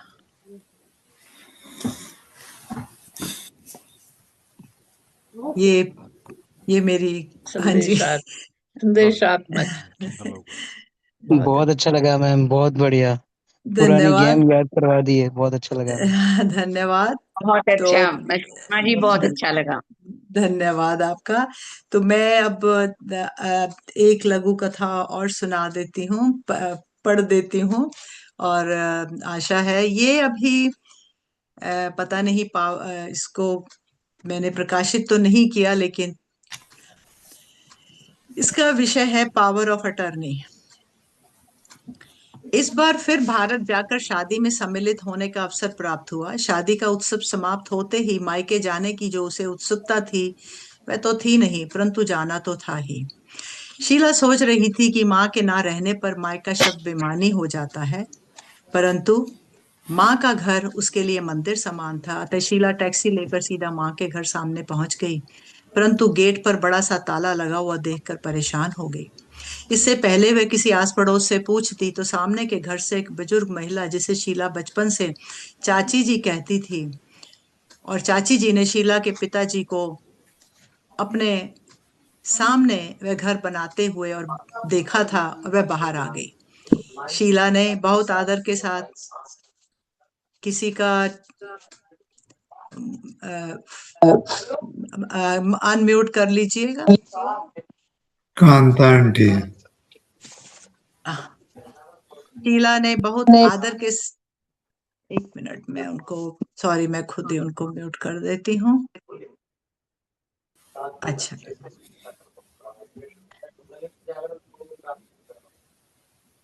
दिख नहीं रही मुझे तो, खैर, हाँ जी, सॉरी, क्षमा चाहती हूँ। इससे पहले कि वे आस पड़ोस से पूछती तो सामने के घर से एक बुजुर्ग महिला, जिसे शीला बचपन से चाची जी कहती थी, वे बाहर आ गईं। चाची जी ने शीला के पिताजी को घर सामने बनाते हुए देखा था। शीला ने बहुत आदर के साथ उन्हें नमस्कार किया, उनका हालचाल पूछा। चाची जी ने शीला का हाथ थामकर अपने घर के अंदर ले गईं, बैठक में कुर्सी पर बिठा दिया और बहू को पानी आदि लाने को कहकर शीला के सामने बैठ गईं। शीला से कुछ भी नहीं कहा जा रहा था, आंखों से आंसू बहने लगे। ये म्यूट करिएगा प्लीज, वेद मल्होत्रा जी। हेलो। जो आई थिंक गड़बड़ हुई जा रही है, वेद जी को मुझे ही म्यूट करना पड़ेगा, सॉरी। मुझे लगता है ये मेरी पावर ऑफ अटर्नी की जो कहानी है या कथा है, इसको कहाँ से शुरू करूं मैं फिर से। चलिए, बैठक में कुर्सी पर चाची जी ने शीला का हाथ थामकर अपने घर के अंदर ले गई, बैठक में कुर्सी पर बिठा दिया और अपनी बहू को पानी आदि लाने का कहकर शीला के सामने बैठ गई। शीला से कुछ भी नहीं कहा जा रहा था, आंखों से आंसू बहने लगे। बुजुर्ग महिला ने कहा, बेटी रो क्यों रही हो, चले तो सबको जाना है, माँ की याद आ रही है क्या? चाची जी, माँ के होते हुए तो कभी भी घर पर ताला नहीं लगा होता था, और विशेषकर जबकि माँ को पता होता था कि मैं आ रही हूँ। वे उसे प्यार से समझाने लगी, बेटी समय बदल गया है, आजकल कोई भी पहले जैसा नहीं रहा। इसी बीच चाची जी की बहू पानी का ग्लास दे गई और चाय भी बस 5 मिनट में तैयार हो जाएगी कहकर लौट गई। शीला को वहां बैठना कठिन हो रहा था। वह चाह रही थी कि उठकर जल्दी से अपने मायके वाले घर में चली जाए, पर वह कह नहीं पा रही थी। हिम्मत करके सोचा कि मैं संजय को फोन कर लूं। वह अपना फोन निकालने के लिए पर्स खोलने लगी तो चाची जी ने कहा कि संजय तो अब दिखता नहीं। पहले तो कभी कभी घर में आ जाता था, पर अब कई महीनों से इधर दिखाई नहीं देता। उसकी बहन और जीजा जी भी नहीं आते क्योंकि घर गेट तो अक्सर बंद रहता है। परंतु तब तक शीला अपना मोबाइल निकाल चुकी थी।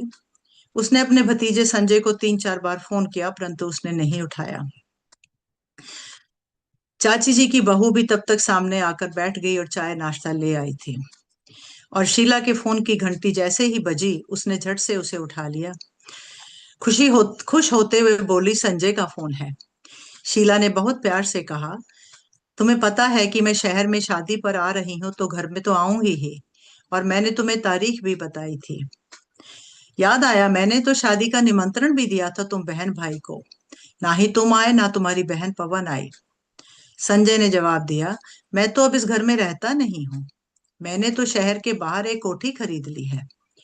शीला ने उसे बधाई दी और कहा कि चलो, इस बार मैं माँ बाप के घर का कानूनी काम भी पूरा कर जाऊंगी।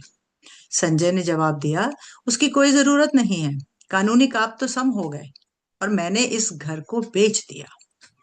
शीला लगभग चीख कर बोली, तुम घर को कैसे बेच सकते हो? मैंने तो अभी कोई कानूनी कागज पर दस्तखत नहीं किए। संजय हंसता हुआ बोला, आप भूल गई हैं, जब आप 2 साल पहले आई थी तो आप मुझे पावर ऑफ अटर्नी दे गई थी। उसी के कारण मैं इस घर को बेच सका और उन्हीं पैसों के साथ मैंने एक बहुत बड़ा नया घर खरीद लिया है। शीला के मुंह से निकला, क्या पावर ऑफ अटर्नी? तुम ऐसा नहीं कर सकते हो। परंतु उधर से कोई आवाज नहीं आई क्योंकि तब तक संजय फोन बंद कर चुका था। धन्यवाद। बढ़िया बढ़िया बढ़िया। ये ये तो कुछ बहुत ही देर मर्दाना है और सच्चाई भी है। ये मैंने अभी बहुत बड़ी सच्चाई है। कुछ देर पहले लिखी थी तो मैंने कहा चलो इसको कोशिश करती हूँ। अभी इसको बहुत थोड़ा अच्छा मैम, बहुत अच्छा लगा, बहुत थैंक बढ़िया। यू आज थैंक के यू युग का तो थैंक कुछ यू। कह ही नहीं सकते हैं। हाँ जी, हम अब किस मैं युग में कार्यक्रम रहते को हैं। हाँ जी, धन्यवाद, बहुत बहुत धन्यवाद सराहने के लिए। अब मैं कार्यक्रम को आगे बढ़ाते हुए हमारे मध्य अरुणा सब्बरवाल जी जुड़ी हैं, जो कि इंग्लैंड से जुड़ी हैं और वो भी हमारे मंच पर पहली बार आई हैं। और जिस प्रकार हमारे मध्य में जैसे कृष्णा जी कनाडा से, इंदु इंदु जी इंदु इंदुकांत जी दिल्ली से पहली बार मंच पर आए हैं, इसी प्रकार अरुणा सब्बरवाल जी भी पहली बार जुड़ी हैं। अरुणा सब्बरवाल जी ब्रिटेन की एक बहुत प्रसिद्ध लेखिका हैं। इन्होंने एक अपने हिंदी साहित्य की शुरुआत इन्होंने एक आयोजित बर्मिंघम में एक कहानी कार्यशाला में शिरकत करने के बाद की थी। और इस कार्यशाला का संचालन रविंद्र कालिया, ममता कालिया जी ने किया था और तेजिंदर शर्मा जी ने, जिसके और उससे इनको बहुत प्रोत्साहन मिली और इनकी जो कहानी थी पहली 4 पराठे वो प्रकाशित हो गई थी। तो इस प्रकार ये कहानियों की तरफ, कहानियों के लेखन की तरफ चलती रही। अब इनकी कई कहानियां कथा, कर्म, संचेतना, आधारशिला, वर्तमान साहित्य सरिता आदि में प्रकाशित होती हैं। ये ब्रिटेन की साहित्य गतिविधियों में सक्रिय रूप से शामिल होती हैं और इनका काव्य संग्रह है सांसों की सरगम, बांटेंगे चंद्रमा, क्षितिज के उस पार, कहा अनकहा। इनकी कहानी संग्रह है वे 4 पराठे, सुलगते सवाल, rocking chair, club club calling, खुलती पड़ते। और इनको कई प्रकार के राष्ट्रीय अंतर्राष्ट्रीय पुरस्कार भी प्राप्त हुए हैं। और इन्हें जो सम्मान प्राप्त हैं 2008 में साहित्यिक संस्कृति परिषद मेरठ से और अंतर्राष्ट्रीय हिंदी उत्सव, अखिल भारतीय मंचीय कवि पीठ उत्तर प्रदेश और यूके के हिंदी सम्मेलन बर्मिंघम विशिष्ट सम्मान से अलंकृत हैं। और अब मैं आगे चलती हूँ, थोड़ा सा बताती हूँ कि इनको भारतीय उच्च योग लंदन में यूके हिंदी सम्मान समारोह में प्रवासी लेखन हेतु डॉक्टर हरिवंश राय बच्चन का सम्मान भी प्राप्त है। तो और हिंदी विभाग मैं बहुत सारे छोड़कर एक बताना चाहूंगी कि इनको हिंदी विभाग विज्ञान एवं मानविकी संकाय एवं विज्ञान एवं प्रौद्योगिकी संस्थान चेन्नई के सृजन लोक अंतर्राष्ट्रीय साहित्यस्व के नई शिक्षा नीति के अंतर्गत हिंदी एवं भारतीय भाषाओं के संदर्भ में व्यक्तिगत एवं समाज सम्मान निर्माण में बाल साहित्य की भूमिका के सेमिनार में वरिष्ठ वक्ता के रूप में इन्हें आमंत्रित किया गया। अब मैं यहाँ ये जरूर बताना चाहूंगी कि इन्होंने जब से, अरुणा जी आप आ जाइए पटल पर, अभी दिखाई नहीं दे रही अरुणा सब्बरवाल जी, आप अनम्यूट कर लीजिए अपने आप को। अरुणा सब, हाँ जी। तो इनका मैं ये बताना चाहूंगी कि ये जब से इंग्लैंड में है, इन्होंने वहां पर शिक्षा भी प्राप्त की है और शिक्षिका भी रही हैं, और इनका बहुत लंबा सफर रहा है। पहले ये मेन स्ट्रीम में पढ़ाती रही हैं, फिर ये स्पेशल नीड बच्चों को पढ़ाती रही हैं। तो इस प्रकार ये हमारे जैसी ही एक शिक्षिका, लेखिका और साहित्यकार हैं। आइए, आपका स्वागत है। आप इस पटल पर आज की अध्यक्ष हैं। आप 2 शब्द कहकर आप अपनी लघु कथाएं प्रस्तुत करिएगा। मेरी ओर से सभी को सप्रेम नमस्कार। निर्मल रोशन साहित्यिक मंच पर मुझे बुलाने के लिए आपको बहुत बहुत धन्यवाद। आप सबको पता लग गया होगा कि मैं बहुत नर्वस हूँ। मैं पहली बार इन्होंने मुझे अध्यक्ष बनाकर मुझे बहुत बड़ी जिम्मेवारी सौंप दी है, तो मुझे नहीं समझ में आ रहा कि मैं मंच पर खरी उतरूंगी कि या नहीं। नहीं, आपने कुछ नहीं, बस आप अपना आराम से जो जैसे बात करते हैं करती रहिए। कुछ खरी हैं, सब बिल्कुल आप खरी हैं। हाँ जी। मैंने लेखन भी अपने अवकाश के बाद ही प्रारंभ किया था। अवकाश से पहले मैंने लेखन के बारे में सोचा भी नहीं था, तो इसीलिए अगर मेरे से कोई त्रुटि हो गई हो तो प्लीज़ प्लीज़ प्लीज़ क्षमा करना, है ना। अब सबसे पहले इन्होंने सुषमा जी ने मुझे इतनी बड़ी जिम्मेवारी सौंपी है जिसके मैं काबिल नहीं हूँ, पर फिर भी मैं एक दो लाइन सबके बारे में कुछ कहना चाहूँगी। स्वागत है आपका जी। बिल्कुल। हाँ, मैं एक समीक्षक नहीं हूँ, मैं एक आप लोग सबकी तरह से एक साधारण व्यक्ति हूँ। सबसे पहले कृष्ण वर्मा जी, आपकी लघु कथाओं में रिश्तों का ताना बाना बुना गया है बहुत अच्छी तरह से, और प्रदेश में हम सभी लोग जो प्रदेश में बसे हैं, हम सब भारतीयों की कहानी है। और उसके बाद है चित्रा राणा जी, आपकी लघु कथाएं अंतरात्मा को झकझोरने वाली हैं, और आपने एक बहुत खूबसूरत तस्वीर उतारी है आज के समाज की। और इसके बाद चंचल जी, आपकी कहानी मानवीय संवेदनाओं से ओतप्रोत है।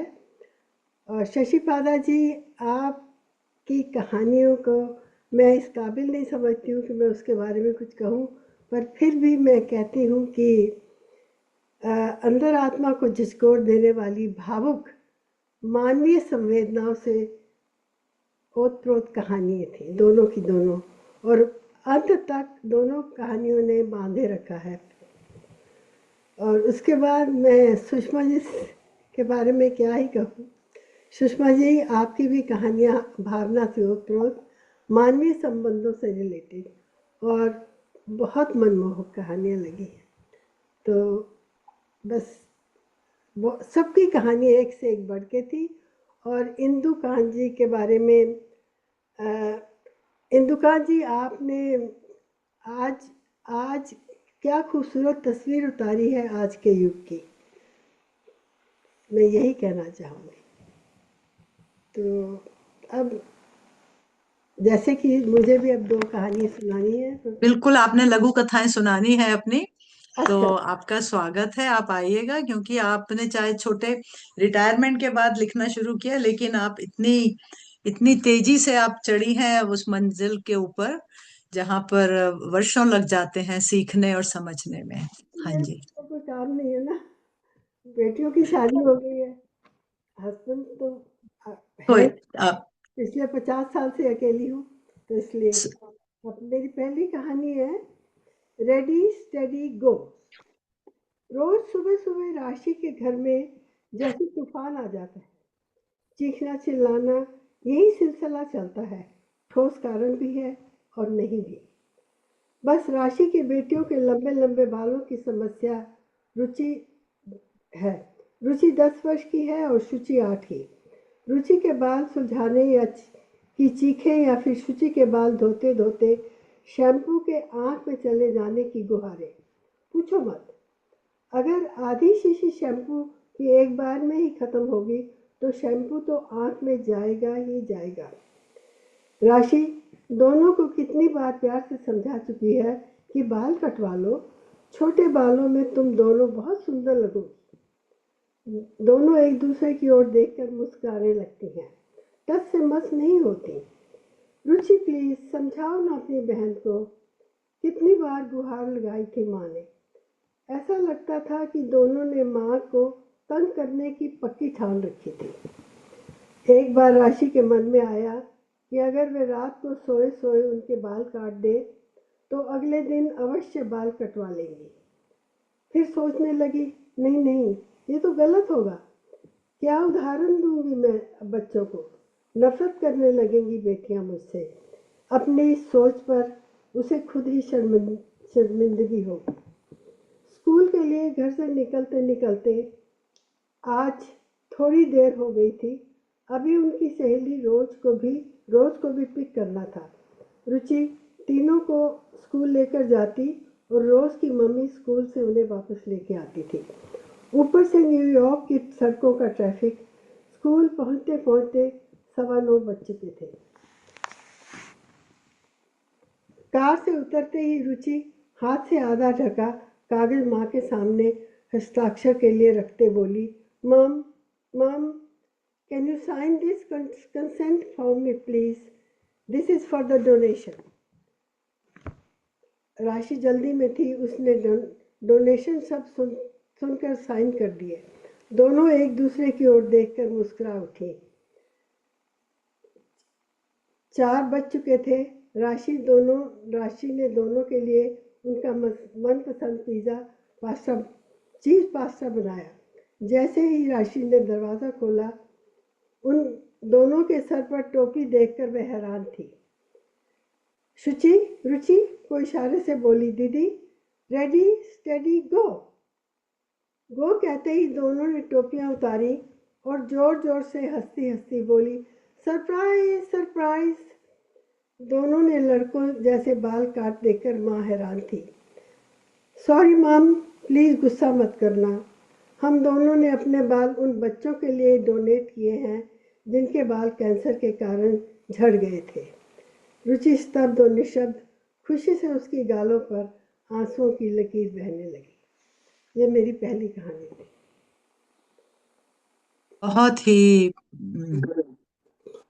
बहुत ही भावुक और बहुत ही अच्छे, बहुत ही बहुत ही अच्छी, अच्छे। बहुत ही अच्छी, बहुत ही संदेश देती हुई।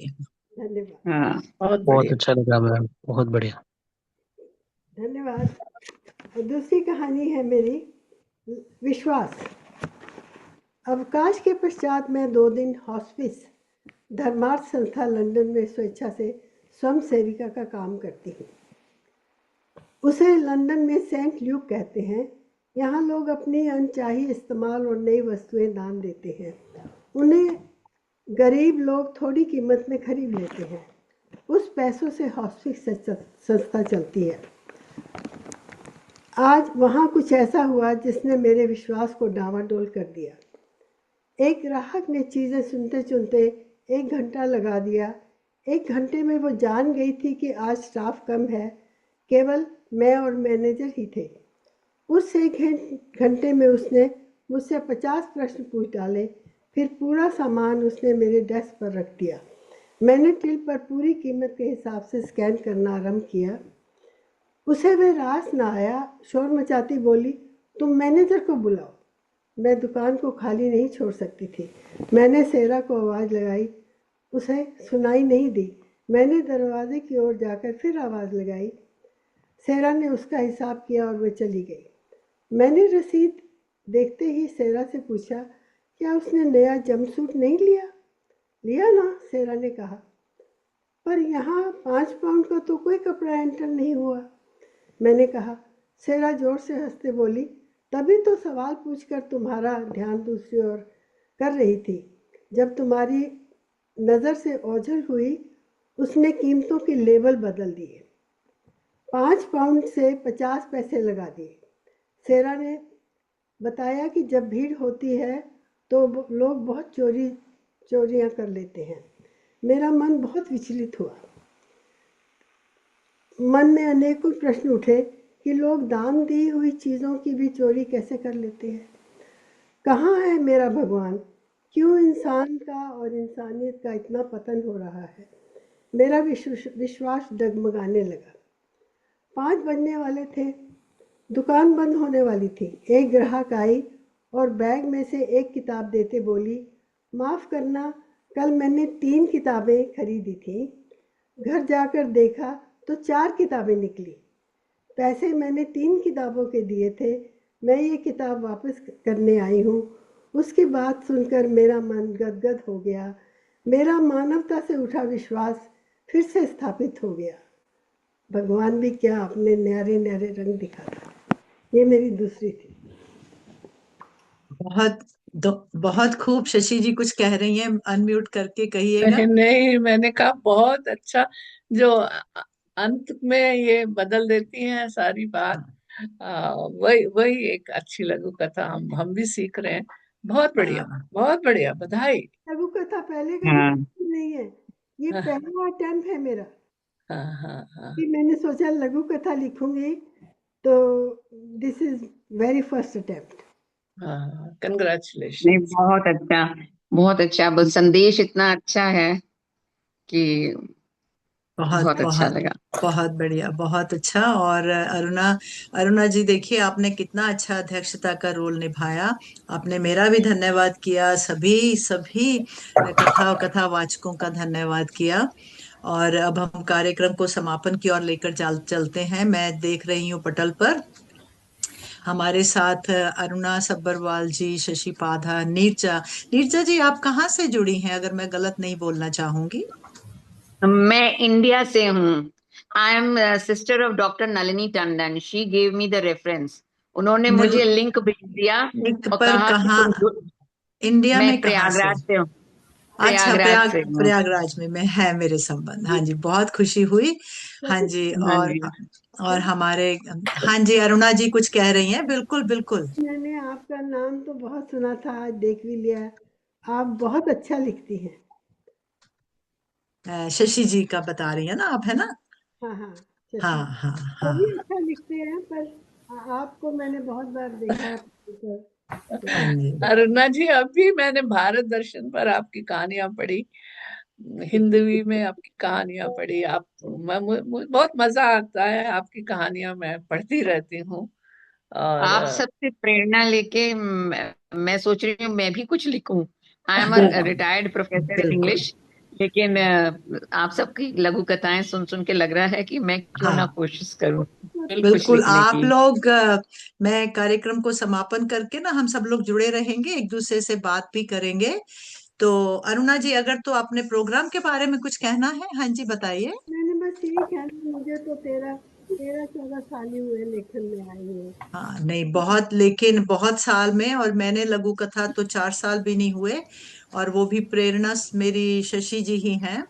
तो कोशिश की है कि संक्षिप्त में एक एक एक ही परिवेश में एक छोटा सा संदेश देते हुए, कई बार व्यक्तिगत, कई बार सुन के या कहीं का भी अनुभव लेकर उसको कोशिश करती हूँ। तो अभी हम कार्यक्रम को समापन की ओर, जैसे हमारे सारे प्रतिभागी अपना अपना लघु कथा पाठ कर चुके हैं, इसको हम संपूर्ण करेंगे। और पटल पर जैसे हमारे प्रतिभागियों के अलावा नीरजा जी जुड़ी हैं, हमारे घनश्याम जी जो कि फिलाडेल्फिया से जुड़े हैं, और नंद कुमार मिश्र जी जुड़े हैं। और मैं देख रही हूँ कि मेरी आंटी कांता, जो कि कांता आंटी हैं, जो कि बेल्जियम से जुड़ती हैं। हसमुख जी जो हैं वो अहमदाबाद से जुड़े हुए हैं, और चंचल पंडो जी को तो आपने सुन भी लिया है। और हमारे साथ डॉक्टर अर्जुन गुप्ता जुड़े हुए हैं, जो कि डॉक्टर अर्जुन गुप्ता गुंजन।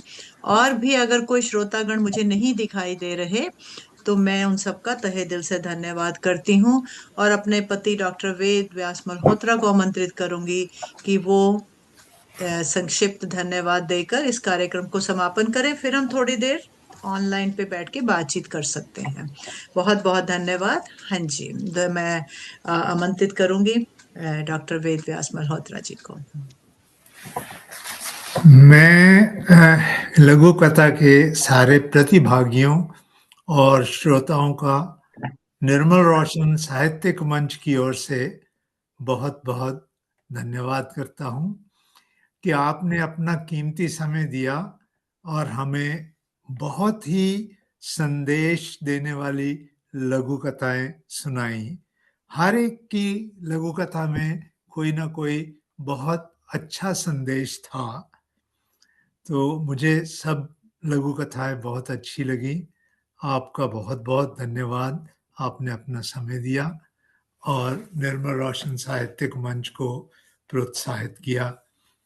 आपकी प्रोत्साहना के लिए आपका बहुत बहुत धन्यवाद।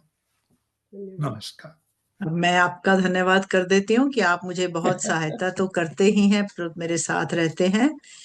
तो अब हम इस कार्यक्रम को, आज के कार्यक्रम को समापन करेंगे और अगले माह के कार्यक्रम के बारे में सोचेंगे और उसकी प्लान करेंगे, और 1 महीने बाद निर्मल रोशन साहित्यिक मंच के पटल पर कोई मासिक कार्यक्रम लेकर फिर उपस्थित होंगे। तब तक के लिए आप सबसे आज्ञा चाहूंगी, और इसकी YouTube बनाकर मैं आपको, कोशिश होती है आज शाम तक या कल सुबह तक आप सबको पहुंच जाएगी। बहुत बहुत आभार, बहुत धन्यवाद। तो मैं सबसे पहले रिकॉर्डिंग बंद करती हूँ, और रिकॉर्डिंग कहाँ, 1 मिनट,